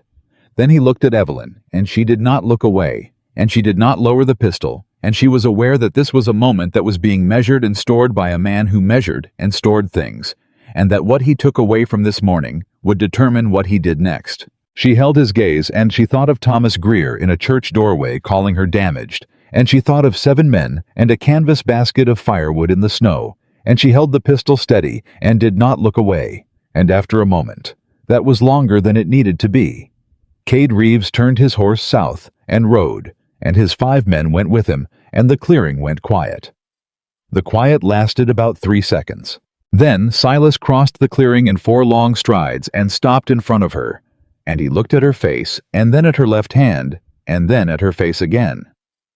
"You're hurt?" he said. "I'm cold," she said. "There's a difference." "Let me see your hand." "Silas." "Evelyn." He said it with a specific weight that she was learning was his version of saying please. She let him take her left hand in both of his, and he turned it over and looked at the fingers and the scar tissue and the way the skin had gone white in patches from the cold. "Get inside," he said. "I'm fine." "You're frostbitten on 2 fingers and probably the palm," he said. "Get inside and get it near the stove, not touching, near." She went inside because he was right, and arguing about whether he was right was not a productive use of the next hour.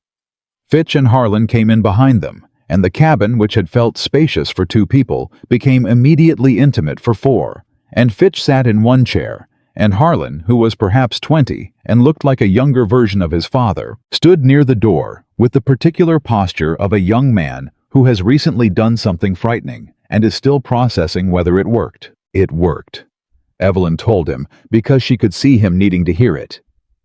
Harlan let out a breath that had been residing somewhere in his chest since before he arrived. "Yes, ma'am," he said. "I wasn't entirely sure it was going to." "Neither was I," she said. "That's usually how it goes." Silas had produced a basin of barely warm water and was directing her to hold her left hand over it, letting the warmth work in slowly, which she knew better than to rush. "You did not put frostbite near direct heat. You brought it back gradually, which was one of the things he had told her in the first 2 days on the mountain, that she had stored away without knowing yet when she was going to need it. The pain when sensation started returning was significant. She did not make a sound because there were people in the room, and she was not in the habit of performing her pain for other people's benefit. But Silas was beside her, and he was watching her face, and he knew she could see that he knew, and he didn't say anything either, which was somehow the most considerate thing he could have done. Fitch was talking about next steps. He was practical and focused, and she appreciated that about him. The absence of drama, the immediate return to the problem that remained even after the immediate crisis had passed. "He'll regroup," Fitch said. "He's not done, but today has changed his calculation, and he needs time to adjust it. That gives us time." "How much time?" Silas said. "Week. Maybe 2, Fitch said. "If the storm comes in like you think it might buy us more. Hard to move 7 men through serious mountain weather." "It's coming tonight," Silas said. "It'll be bad for at least 3 or 4 days." "Then we have a week at minimum," Fitch said. "I want to use it to talk to the other 2 trappers working the North Ridge, Pemberton and Clive." If Reeves has been running the same play across the whole mountain, they'll have incidents to document too. Evelyn looked up from the basin. Bring them here if you can, she said. More signatures on the document makes it harder to dismiss. And if they're willing to have their own copies, we distribute the risk. Fitch nodded. He was looking at her with the expression she recognized now as the one people wore when they had revised their assessment of a situation significantly, and she found she had less complicated feelings about that expression now than she would have had a week ago in Black Pine. A week ago, she would have been watching for the moment that revision turned back into something more familiar. Up here, she was simply taking it as information. We'll come back when the storm breaks, Fitch said, standing. He looked at Silas. You picked well. I know it, Silas said. Fitch and Harlan left, and the cabin settled back into the proportions of two people, and the fire was working steadily, and Evelyn's hand was beginning to come back to her in the painful, incremental way of returning circulation, and outside the first clouds of the coming storm were already moving across the light. She sat at the table. Silas sat across from her. You didn't look back, he said. She looked up. I looked back once, she said. At the window, he said. Yes, I know. A pause. I saw you, she said. I know that too, he said. The silence between them had changed character since the first night. The first night, it had been the silence of two strangers being careful. This silence was something else. It was the silence of two people who had been through something together and arrived on the other side of it, and were now sitting with the knowledge of what the other person had done under pressure, and finding that what they knew was not diminished by what they had expected. I was afraid, she said. Out there. I want you to know that. I don't want you to think I wasn't. I know you were, he said. I was too. You didn't show it, she said. Neither did you, he said. She looked at her hand resting on the table, the scarred one, the pale patches on the fingers where the blood was still finding its way back. She thought about Thomas Greer, and she thought about the firewood in the alley, and she thought about the way she had felt sitting in that narrow room above the boarding house, with her hands pressed flat against her knees, deciding to stand up again.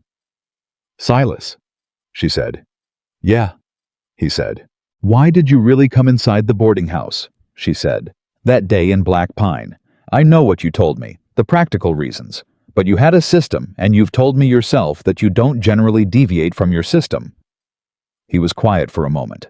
The way you picked up that firewood, he said finally, alone, without asking anybody, with everybody watching, and not one of them. He stopped. Started again. I'd seen people break under less, he said. In weather that wasn't as cold, and with less on the line, and you just kept picking up the wood.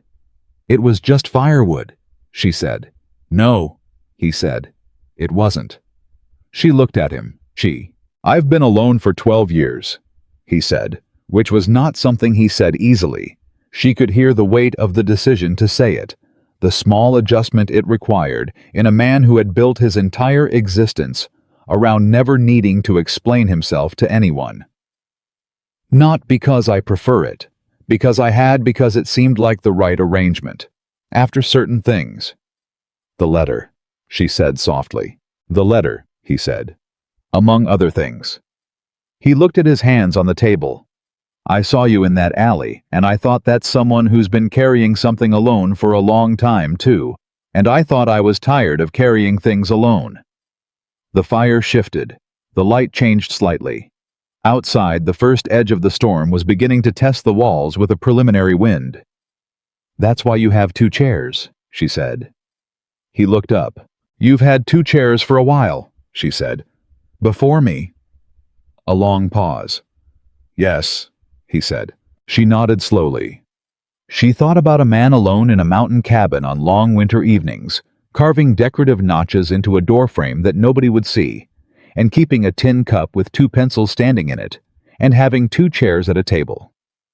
He sat at alone, and she understood something about hope that she had almost talked herself out of having, which was that it persisted even in the people who were most rigorous about not depending on it. I have something to tell you, she said.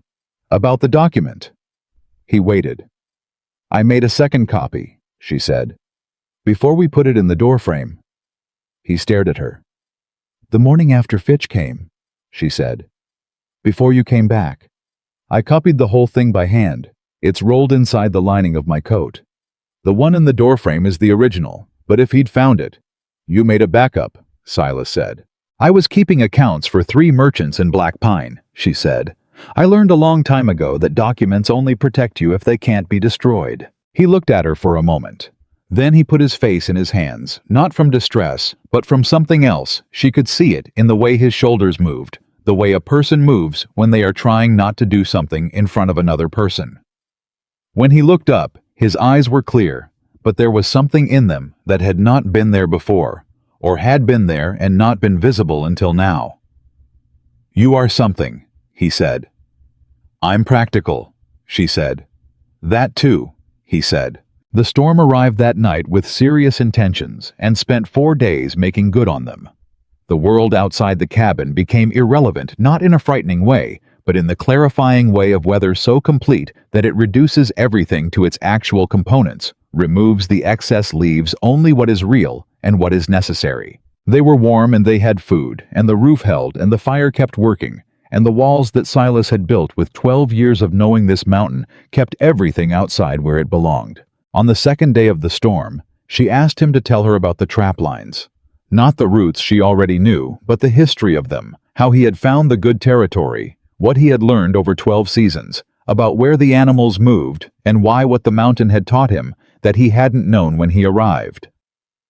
He talked for 2 hours, which was the longest she had heard him talk about anything, and she listened and asked questions, and somewhere in the middle of it she understood that he had not talked this much in a very long time, and that it cost him something, and that he was paying it willingly. She told him about the accounting work. The 3 merchants, the ledgers she had kept, the small satisfactions of numbers, balancing at the end of the day, the way a clean set of books felt like a form of order, imposed on things that otherwise refused to be orderly. She told him about teaching herself to write with her right hand, managing most of the work while the left held the page. The years of practice until the compensation was invisible, until nobody watching her write could tell that she was doing twice as much work with one hand as she should have needed to do. You never asked for accommodation, he said in the way of someone who has been turning something over. People who ask for accommodation get given it, she said. And then they spend the rest of their lives being the person who needed it. He was quiet. That's a hard way to live, he said. Yes, she said. It is. You don't have to live that way here, he said. She looked at the fire. I know, she said, and she found that she meant it, which was the more surprising part. On the 3rd day of the storm, he showed her the weather record on the piece of shale. All 12 years of it, the tally marks that she could read. Now that he had explained the system, the winter of 1868, that had lasted 6 weeks longer than any before or since the spring of 1871, when the thaw had come so fast, it had sent water down the draw so high, it had washed out 2 sections of the lower trail. He had recorded all of it, in the patient scratched marks of a man maintaining a conversation with a place over a long period of time. Can I add to it? She said. He looked at her. When I'm here, she said. Can I keep the record with you? He handed her the piece of shale and a nail from the shelf that he used for the scratching. It's your record, too, he said. She made a mark for the current storm duration temperature drop as best they could gauge it wind direction and handed it back, and he looked at what she had added with an expression that she was beginning to be able to read, one that she thought in another man she would have called tender, but in Silas arrived as something quieter than that word, and more durable. The storm broke on the 4th day. The way mountain storms break not gradually but decisively, the clouds pulling back like a curtain, and the light coming through with a cleanness that made everything look like it had been placed fresh.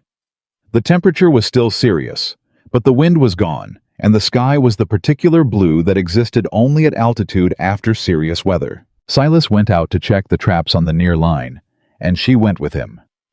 Both of them in the quiet that the mountain always had after a storm moving through snow that was new and unmarked. 3 traps had been buried and needed resetting. 2 had catches that needed tending. She managed her half without asking for guidance, which he noticed, and did not comment on, except in the specific way of not commenting on it. That meant he had noticed.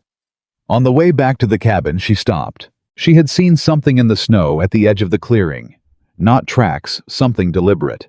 She moved toward it, and Silas came after her, and she looked down and found a mark cut into the top of a fence post that had been driven into the snow at the north edge of the cabin clearing where the tree line began. A mark she recognized, the same mark Fitch had described cut into the post at his south line. Reeves's mark. He had been here, not his men. The boot print beside the post was one person, pressed into the new snow at a time when the storm had been dying down, but had not yet completely stopped. He had come himself alone in the tail end of the storm, and left this mark and gone. She and Silas stood looking at it. "He's telling you the storm didn't stop him," she said. "He's telling us," Silas said. "He came alone," she said. "He came alone," Silas confirmed. She thought about that. A man who ran 5 other men coming alone in the back end of a blizzard to cut a mark in a fence post. It was not the action of a man who was rebuilding his plan. It was the action of a man who was making something personal, and personal was different from tactical and different in ways that were not straightforwardly better or worse, but were differently dangerous. "He's angry," she said. "He was embarrassed," Silas said. "In front of his men, by a woman running through the snow with a document." He paused. "That's harder to forgive than being outmaneuvered." She looked at the mark in the post for a long moment. "Then we need April faster," she said. "We can't make April faster," he said. "No," she said. "But we can make what happens before April matter more." She turned to look at him. "Fitch said Pemberton and Clive are on the North Ridge. When can we reach them?" "Tomorrow if the trail is clear," he said. "Get them here," she said. "Get their incidents documented. Get their signatures. The more names on this, the harder it is for Reeves to address it by making 2 or 3 people quietly unavailable before April." Silas looked at her. "Quietly unavailable," he said. "That's what the mark is about," she said. "He's telling us that the storm didn't slow him down. He's telling us that he can reach us any time he decides to. He wants us to know that signed documents don't protect us if he decides they don't." She looked at the mark in the post. "But he's wrong about that. Because the more people hold copies, the less any one person is the point of vulnerability." Silas was quiet for a moment. "He had 6 men on that mountain the morning we faced him down," he said slowly. "He went back to his camp, and his men saw him back down. And then he came up here alone in a blizzard. He was working through it, she could see the calculation. He's losing control of how his men see him. If he loses that, he needs a win," she said, quickly, before his authority erodes further. "Which means he's going to move sooner than I thought," Silas said. They stood in the cold, looking at the mark in the post and at the single set of boot prints around it, and at the tree line where Reeves had come from and gone back to, and the understanding of what they were in the middle of sharpened itself into something precise and uncomfortable. "Silas," she said. "Yeah," he said. "We're not waiting for him to choose the ground," she said. "Not anymore. Tomorrow we go to Pemberton and Clive. We get their signatures. And then I want to write a letter." He looked at her. "To who?" "To Judge Marsh," she said. "Directly. I don't know if it can reach him before April, but if it can. If there's a way to get a letter down the mountain to Black Pine, and from there to wherever Marsh is holding court right now, a letter from multiple witnesses describing ongoing criminal activity and asking for early consideration changes the timeline." He stared at her. "You can write to a judge," she said. "People write to judges. It's not unprecedented. And if Marsh is the fair man Fitch says he is, an advance letter changes what April looks like." Silas looked at the sky and at the trail that led down toward Black Pine, closed now by the storm's fresh depth, but not impassably so, not for a man who knew it not in 4 or 5 days when the new snow had settled. "I know the postmaster in Black Pine," he said. "He'd see it went through." "Then we write the letter," she said. He nodded. She looked at the mark in the post one more time. Then she pulled it out of the ground and threw it into the trees. Silas watched her do it. "That won't discourage him," he said. "No," she said, "but I'm not leaving it in the ground in my clearing." She walked back toward the cabin, and after a moment he followed her. And behind them, the cleared patch in the snow where the post had been was already starting to fill in at the edges as the wind shifted and carried fresh powder over it. The mountain smoothing over the small insults people tried to leave on its surface, indifferent as always, permanent as always, offering nothing and taking nothing personally. Evelyn went inside and sat down and picked up a pencil and began to write. She was good at this. She had always been good at this, at the precise arrangement of facts in a way that made them undeniable, at the language that acknowledged complexity, while arriving clearly at a conclusion, at the accounting of reality that made it available to someone who had not been present for it. It was the same skill she had applied to 3 merchants' ledgers in Black Pine, applied now to a different kind of account, a record of what had happened and what it meant, and what she was asking for. She wrote for an hour. When she was done, she put the pencil down and read it back and changed 2 words and changed 1 more, and then left it alone, because the letter was what it was, and improving it further was a way of delaying commitment, and she was done delaying. Silas came and read it over her shoulder. He was quiet for a long time. "This is good," he said. "It's accurate," she said. "Both," he said. He put his hand on her shoulder, the right shoulder, briefly, with the particular care of a man who is aware of how much he means by a gesture and is trying to stay within the range of what he has so far earned the right to mean, and then he moved away to the stove. "I'll take it down in 3 days," he said, "when the trail is settled enough." "We'll take it down," she said. He didn't argue. Outside, the sun was moving across the snow with the low winter angle that meant afternoon was already tipping toward evening, and the mountain was doing what mountains do after storms, which is exist with a totality that makes everything else seem provisional by comparison. And inside the cabin, with its solid walls, and its carved door frame, and its 2 chairs, and its 12-year weather record, and its secret compartment, Evelyn Carter sat with a letter to a judge in her right hand, and her scarred left hand flat on the table, and she thought that she had been wrong back in that boarding house room about what the years ahead of her looked like. She had thought they looked like the Montana winter, cold and long, and offering nothing that could be mistaken for warmth.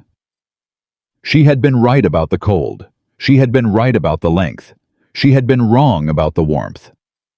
3 days after the storm broke, they took the letter down the mountain. Silas went ahead on the gray horse, and Evelyn rode behind him, the same arrangement as the first trip, but reversed in direction and in meaning. And the trail that had been brutal and unknown on the way up was now a thing. She could read, she knew where the footing changed under the north face, knew to keep her left shoulder to the rock at the narrow section, knew the place where the wind came around the granite outcrop at an angle that pushed differently than it seemed like it should. The mountain had put that knowledge in her body over the past weeks, and she carried it now, the way she carried everything she had earned through difficulty, which was quietly and without announcing it. She had the letter inside her coat beside the copy of the document, and the weight of both of them was not physical. It was the weight of having done the thing that was available to be done, and not knowing yet whether it would be enough, and having decided to do it anyway. Black Pine appeared below them in the mid-afternoon smoke from the chimneys rising straight up in the cold air, and she looked at it from the high trail with the specific perspective that height gives. The way a place looks smaller and more comprehensible from above than it does from inside it.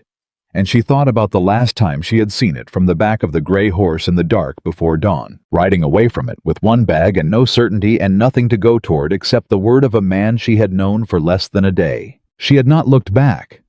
She looked at it now. She found it was simply a town.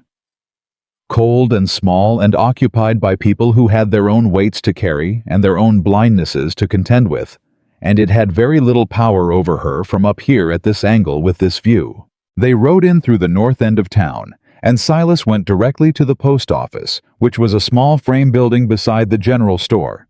And the postmaster was a man named Calhoun, who had done business with Silas for 12 years, and who took the sealed letter with the address written in Evelyn's careful hand, and looked at it, and looked at them and said, He would see it went out on the next rider, which was in 2 days. "Is there a faster way?" Evelyn said. Calhoun looked at her. "Ma'am, I can put it on the rider in 2 days, or I can hand it to someone passing through who might or might not be headed in the right direction." "The rider," Silas said. She nodded. The rider it was. 2 days was 2 days, and Marsh's circuit would take the letter wherever he currently was, and whether it reached him before April depended on geography she couldn't control. She let it go. She had done what she could do, and the rest was not hers to manage. They were leaving this post office when she heard her name. "Evelyn Carter." She turned. Mrs. Aldridge was standing on the boardwalk in front of the boarding house across the street in her good winter coat, looking at Evelyn with an expression that started as surprise and moved through several other things, before settling into something Evelyn could not immediately categorize. She crossed the street, because not crossing it would have been a different kind of statement than she wanted to make. "Mrs. Aldridge," she said. "We thought—" Mrs. Aldridge stopped, started again.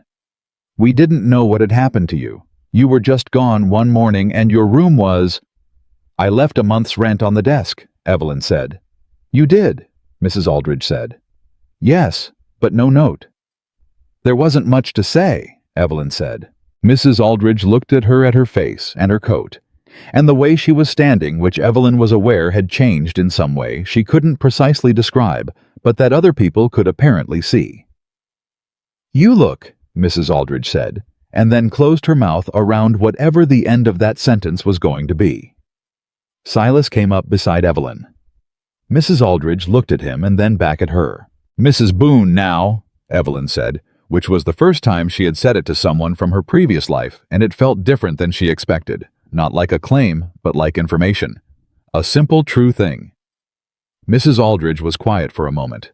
Then she said with a careful dignity that Evelyn actually respected, "I'm glad you're well." "Thank you," Evelyn said. "I am." They went back to the horse, and she felt Silas beside her, and she did not look back at Mrs. Aldridge, and this time it was not because she was afraid of what she was leaving. It was because there was nothing behind her that required looking at. They were nearly to the north end of town when she heard the second voice. "Well?" She came back. Cord Peters outside his family's feed store with 2 men she recognized from the social hall. He said it loudly enough that it was clearly intended to reach her. She stopped walking. Silas stopped too. She turned around. Cord's expression carried the particular confidence of a young man who has said something he expects to land without consequence, and she walked back toward him with the steadiness she had developed on mountain trails, and she watched the confidence revise itself as she got closer and did not stop. She stopped 3 feet from him. "Cord Peters," she said. "I remember you from the alley, the firewood." He opened his mouth. "I also remember that you watched," she said, "and laughed and did nothing, and I want you to understand something." She was not angry. She was clear, which was different and in some ways less comfortable to be on the receiving end of. "I spent 24 years in this town being told I was less than I was by people who were not paying close enough attention. I'm done with it. Not because I left, though I did. Because I know what I'm worth now, and what I'm worth doesn't change based on whether you agree with me about it." The 2 men with him were very still. Cord Peters said nothing. "You have a good afternoon," she said, and turned back to the horse. Silas was waiting. He had not moved, had not come forward, had let her handle it entirely. Which was the right thing, which she knew was the right thing. And she reached the horse, and he held the stirrup without a word, and she mounted. They rode north out of Black Pine, and the town fell away behind them, and she did not feel triumphant exactly, because what had happened back there was not about winning. It was about saying an accurate thing clearly to someone who needed to hear it, and then moving on. And that was what she had done, and it was enough. "You didn't need me for that," Silas said on the trail. "No," she said. "I didn't." A pause. "Good," he said, and the word had a warmth in it that the mountain wind was not capable of touching. They rode back up in the early afternoon light, and she felt the mountain receiving them the way it always did, without ceremony, without opinion, simply presenting its conditions and waiting to see what they would do with them. She had learned to find that restful. Fitch came to the cabin 4 days later with Pemberton, who was a thin, quiet man with a red beard, and Clive, who was younger than Evelyn had imagined from Fitch's descriptions, and who had the careful eyes of someone who had been underestimated often enough to have made an advantage of it. They both had incidents to document. Pemberton had lost 11 traps to pulled lines over 2 seasons. Clive had been visited by 2 of Reeves's men in October with a message about territorial boundaries that was not ambiguous in its intent. They sat at the table, all 4 of them, which made the cabin full in a way that felt different from full in a boarding house, different from the crowded church social hall, different from any kind of full she had experienced before, and they worked through the documentation with the methodical care that the situation required. Evelyn wrote and organized and asked the specific questions that produced usable answers: dates, times, descriptions, amounts, witnesses where any had existed. When it was done, each of them signed the master document. Each of them took a copy. Pemberton looked at his copy for a moment before he folded it. "How'd you know what to ask?" he said to Evelyn. "I kept accounts for merchants," she said. "You learn what details matter." "You learned more than that," he said. She looked at the document on the table, at the 4 signatures at the bottom, and the 14 specific incidents recorded above them in her handwriting, and she thought about what her skill with numbers and records had always been, not impressive to anyone in Black Pine. Not the kind of thing that made 7 men reconsider walking away, not visible in the ways the world she'd grown up in thought visibility mattered. Useful, though. Precise and useful and real. "I suppose I did," she said. Clive leaned forward on the table. He had been quiet through most of the afternoon, but he had a quality of attention that Evelyn had noticed and respected. "What happens if Reeves moves before April?" he said. "What happens if he doesn't wait for the judge?" The table went quiet. "Then we deal with what he does and we document that too," Evelyn said. "And what he does before April becomes part of what Judge Marsh reads in April." "That's a cold comfort if he burns someone out in the meantime," Clive said. "Yes," she said. "It is, which is why no one is doing this alone anymore." She looked around the table. "Reeves depends on isolation. He always has. Every person he's threatened has been alone when he threatened them. We're not alone anymore, and he knows it. He came to this cabin himself in a blizzard to leave a mark because he's angry, and angry men make mistakes." She paused. "We're going to be here when he makes his." Fitch looked at Silas. Silas was looking at Evelyn. "She's right," Silas said simply. Fitch nodded.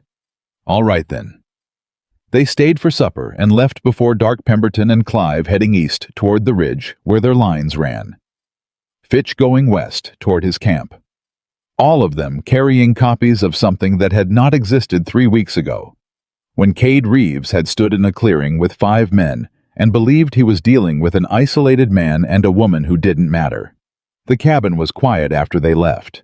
Silas cleaned up the supper things without being asked, which was something he did now, without thinking about it, and she noted it, the way she noted all the small adjustments they had made to each other's presence over the past weeks. The gradual and unceremonious way 2 people calibrate to shared space without either of them announcing that calibration was happening. "You're thinking about the letter," he said. She was. "It's been 10 days, she said. "If Calhoun's rider made it through and the circuit route is what I think it is." "If it reached him," Silas said, "we'd expect a response in 3 to 4 weeks. If he sends one." "If," she said. "He might decide it's not within his authority to act in advance of the spring circuit," Silas said. He was being honest with her, which she valued more than false reassurance. "He might," she said. "But even if he doesn't, he knows now. He arrives in April already knowing. That changes what April looks like." "Yes," Silas said. "It does." She stood at the window looking out at the dark, and Silas came and stood beside her, and the mountain was doing its nighttime things, which were its daytime things, conducted in the dark, and they were both quiet. "I want to tell you something," he said. She waited. "The second chair," he said. "I got it 4 years ago. From a trapper who was giving up and going back east. He had a good chair, and I gave him a fair price for it, and I told myself it was practical that having 2 chairs was sensible in case someone came to the cabin. He was quiet for a moment. No one came to the cabin. Not for 4 years. She looked at him. I'm telling you, because I want you to know that you didn't fall into a practical arrangement, he said. I don't say things the way some men say them. I'm aware of that, but I want to be clear. Silas, she said. Yeah. I know, she said. He looked at her. I've known for a while, she said. The chair, the pencils, the doorframe. She paused. The way you positioned yourself between the cabin door and Reeves's men. That was tactical, he said. It was also, she said, not only tactical. He was quiet for a moment. Then, no, he said. Not only. She reached out and put her right hand over his, where it rested on the window frame, and he turned his hand over and held hers, and they stood at the window looking out at the dark mountain and the stars that were beginning to appear above the tree line, and neither of them said anything else for a long time because neither of them needed to. Reeves came on a Tuesday, not with men, not with horses in the pre-dawn. He came alone in the middle of the day, and he knocked on the cabin door. Evelyn opened it. She had heard him coming. She could hear most things on this mountain now, had calibrated to its sounds, the way she had calibrated to everything up here, through the specific and ongoing education of paying attention. And she had the pistol in her right hand, at her side, not raised, but present. And she looked at Cade Reeves, standing in her doorway in the winter light, and she did not step back. He looked older than the last time she had seen him. Not by weeks. By something that did not measure in weeks. Mrs. Boone, he said. Mr. Reeves, she said. I'd like to speak with your husband. You can speak with me, she said. A pause. He looked at the pistol at her side. He looked at her face. I've had a letter, he said, from Judge Marsh. She kept her expression still. The judge is moving his circuit, Reeves said. He'll be in Black Pine in 6 weeks, not April. The letter cited ongoing criminal complaints in the Northern Territory. He stopped. Something moved through his face that was not quite any single emotion but contained several. I know where the complaints came from. Then you know they're accurate, she said. He was quiet for a moment. Silas appeared at her shoulder. She hadn't heard him come up. He moved without sound when he chose to, and he stood behind her and slightly to one side, and Reeves looked at both of them together. And the calculation that had been running behind his eyes since he arrived at something. I'm looking at what's in front of me, Reeves said. And what's in front of me is a judge coming in 6 weeks with 4 signed statements and a letter written by someone who knows how to put words together in a way that tends to stick. He looked at Evelyn when he said it. Directly. Without hostility and without apology. I'm looking at 6 weeks, and I'm looking at what I've done and what I haven't done yet. And what conclusion are you reaching? Silas said. Reeves looked at the ground for a moment. It was not the gesture of a man manufacturing humility. It was the gesture of a man who has been running a set of calculations for a long time and has arrived unexpectedly at a different answer than the one he was working toward. I'm reaching the conclusion that I want to talk to you before I talk to a judge, he said. Evelyn looked at Silas. Silas looked at her. Come in, she said. He came in and sat in one of the chairs, and Evelyn sat across from him, and Silas stood near the door, and Cade Reeves put his hands flat on the table and talked. He talked for a long time. He talked about what he had done methodically, accurately, without softening it. The pulled traps, the threats, the mark left in the post. The plan to take the north and south lines before the spring circuit. He talked about the marshal and the brother-in-law, and what he had paid for the arrangement to look the other way, which was a number that told her something about the scale of what he had been running. She wrote it all down. He watched her write it. If I tell this to the judge myself, he said, before he holds the circuit, if I make it a voluntary account rather than a criminal one. That's a question for Judge Marsh, she said, not for me. I know, he said. I'm asking if you'll let me make it to him. She looked at him. She thought about the mark in the post and the 5 men in the clearing and the north window in the dark, and her hand gone white with cold, and everything the past weeks had cost both of them in ways that could not be fully inventoried. "I'll let you make it to him," she said. "What the judge does with it is his business." Reeves nodded. He looked at his hands on the table. "The woman at my camp," he said. It was not what she expected him to say. "My wife. She's been asking me for 2 years to come down from the mountain, to take what we have and go back to Nebraska." He was quiet for a moment. "I kept thinking there was more to take." The cabin was very still. "There usually isn't," Evelyn said. He looked at her. "No," he said. "I reckon there usually isn't." He left without the pleasant menace he had arrived with on that first morning, and they watched him ride south. And this time the ride was different, not the deliberate, slow performance of a man making a statement, but the pace of someone who has somewhere to be and knows that getting there requires moving. Silas closed the door. "He'll tell the judge," Evelyn said. "You think so?" Silas said. "The wife," she said. "He wants to go back to Nebraska. He can't go back to Nebraska with a criminal circuit judgment following him. He can potentially go back with a voluntary account and whatever arrangement Marsh is willing to make." She paused. "He did the math." "You did the math," Silas said. "On him. Before he sat down." She thought about it. "I kept accounts," she said. "You learn to see where the numbers are actually pointing, not where someone wants them to point." He looked at her for a long moment. "What?" she said. "Nothing," he said. "I'm just nothing." "Silas." "I'm thinking about a man who came into a boarding house in Black Pine," he said, "to talk to a woman he'd known for 4 hours and whether he had any idea at all what he was actually asking." She held his gaze. "Did he?" she said. "No," he said. He had no idea. She moved to the stove to put the kettle on, because that was a thing she had learned to do in the particular moments when feeling something too directly was not available to her, when she needed to do something with her hands to stay level. She heard him cross the room behind her, and then his hand was on her shoulder.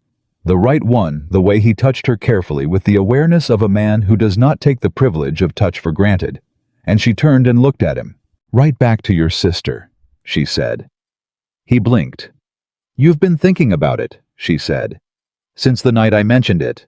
I can see it." She held his gaze. "Whatever happened, whatever the thing is that the letter is about, it's been 8 years. Right back." He was quiet for a long time. "She might not," he started. "She wrote to you," Evelyn said. 8 years ago, she wrote to you. That means something." He looked at the shelf where the flat piece of shale sat, with its 12 years of weather records, where the tin cup with 2 pencils stood, where the letter from Oregon had been kept in the hidden space behind the carved doorframe. "I don't know what to say to her," he said. "You know how to tell the truth," she said. "Start there." He got the letter out that night. He sat at the table with a pencil and a piece of paper, and she did not watch him, but she could hear him working the stops and the starts, the particular quality of silence that surrounds a person who is putting something difficult into words. She mended a section of his coat by the fire and did not speak, and when he finally set the pencil down and folded the paper, the fold had the careful quality of something being entrusted to the world. "Will you read it?" he said. "Do you want me to?" she said. "Yes," he said. She read it. It was not long. It was a man telling the truth about where he was and what he had been doing and why he had not written. And it did not make excuses for the 8 years. And it did not promise things it could not deliver. And at the end, it said that he had married a woman in November, and that if his sister ever came through Montana territory, she was welcome at the cabin on the North Ridge, and that the door was solid and the walls were tight, and there was always room. She folded it and handed it back. "It's good," she said. "It's honest," he said. "That's what I said," she said. He sealed it, and they would take it to Calhoun on the next trip down, and whether his sister in Oregon wrote back was not something either of them could control, and they both understood that and set it aside. Spring came. The way springs come on the mountain. Not gently, not all at once, but in negotiations. The cold and the warmth trading ground back and forth in the way of things that have been opposing each other for long enough to have established a rhythm. She learned it the way she had learned everything up here, by watching and recording and adjusting, by adding marks to the weather record and comparing them to the 12 years of marks that were already there. She learned the south trap line well enough to run it alone, which happened for the first time on a morning in early March when Silas was on the north line, and she took the gray horse and the 3 days of provisions he had taught her to pack and went. She found all 17 traps on the first try, which she had expected.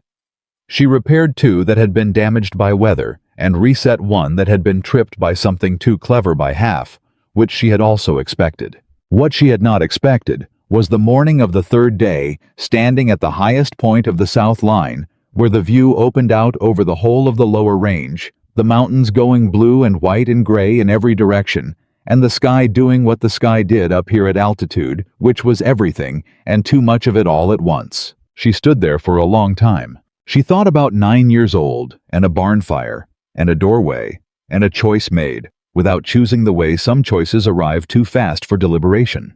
She thought about the 24 years after that, the grinding patient labor of keeping herself alive and intact in a world that kept finding new ways to tell her she was less than she was. She thought about a canvas basket of firewood in an alley, and a man who had crouched down in the snow across from her and said, "You were managing fine," before she could say it herself. She thought about what she had come to be up here, not what the mountain had made her. She resisted that particular mythology because the mountain had not made her. She had made herself. The mountain had simply been the terrain in which the making had happened. She thought about Cord Peters in the alley, and Thomas Greer in the church doorway, and 7 men who had each looked at her hand and found the whole of her insufficient. She thought about the document in the hidden space behind the carved doorframe. She thought about Cade Reeves at her table with his hands flat, telling the truth about what he had done, because the alternative had become worse than the truth, and how it had felt to write it down, not with triumph, but with the specific satisfaction of someone who has spent a long time organizing facts and knows when the facts have finally been arranged in a configuration that serves justice rather than concealing it. She turned the gray horse around and headed back. Judge Marsh arrived in Black Pine in the 3rd week of March, 6 weeks ahead of his usual circuit, and what happened in his courtroom over 2 days was not the dramatic public reckoning that some people in town had expected. It was methodical and documented and fair, which was exactly what it had been designed to be. Reeves testified voluntarily. The 4 signed statements were entered. The marshal's arrangement with his brother-in-law was a separate matter that the judge noted and forwarded to the territorial authority with a recommendation for investigation. Reeves left Black Pine in the 1st week of April with his wife, and what remained of his operation, heading east toward Nebraska and the life she had wanted him to return to for 2 years. Whether that life would be what either of them needed from it was not something Evelyn could know, and was not her business to speculate about. Fitch shook her hand at the courthouse door, which was the kind of gesture that contained a great deal more than its apparent simplicity. "You built that case," he said. "We all built it," she said. "You organized it," he said. "There's a difference. Organization is the thing that makes a fact into evidence." She thought about that. "Come see us when the summer trail opens up," she said. "Bring Harlan." He said he would, and she believed him. She and Silas rode back up the mountain that afternoon, and the spring was advancing on the lower slopes, the ground coming visible in patches where the snow had given way, and the air had a quality to it that was different from the winter air. Not warmer exactly, not yet, but less committed to cold, the way a person's face looks when they have made a decision to let something go. She did not think about Black Pine on the way up. She thought about the south trap line and the weather record, and the letter she had received from Silas's sister in Oregon 2 weeks ago, which had been carefully written and careful in its hope, as letters are that travel a long way towards something that might or might not still be there when they arrive. And it had been there, and they had both read it at the table together, and Silas had pressed his hand flat on the paper for a moment, in the way a person does when they are taking the reality of something through their palm, because their face can't do it yet. She thought about the doorframe. She thought about 2 chairs. She thought about a man in an alley in Black Pine who had crouched down in the snow and found nothing wrong with a woman picking up her own firewood, except that the cold was serious and the work could be shared, and had acted on that belief without announcing it, and had offered her not rescue, but a different kind of problem, one worth solving. They reached the cabin as the sun was dropping behind the western ridge, and the light it left was long and golden in the way of early spring light that has traveled a great distance to arrive at the specific angle it needs and finds it finally briefly before it goes. The cabin looked the same: solid logs, steep roof iron hinges, glass windows, the doorframe with its carved notching. She went inside ahead of him. She went to the second shelf and got the pencil and the piece of shale with its 12 years of marks and made the entry for the day, temperature conditions, the quality of the South Trail, the state of the first spring thaw. She did it with the same care she had applied to the first entry she had ever made in the record, and she set the shale back in its place. Silas came in and shut the door. He came to where she was standing, and he put his arms around her from behind, and she let her weight settle back against him, which was something she had not done with another person in so long, that the first time she had done it, she had felt the strangeness of it acutely, and now felt only the solid fact of it. "Reeves is gone," he said quietly into her hair. "Reeves is gone," she said. "Fitch is going to bring Harlan in the summer." "I know," she said. "I told him to." "I know you did," he said. And she could hear in his voice the thing she had learned to hear there, the thing that was not simple and not small, and that she had decided she was not going to spend energy pretending she didn't understand. "I got a letter yesterday," he said, "from my sister. She's asking if she can come in August." She turned to look at him. "What did you write back?" she said.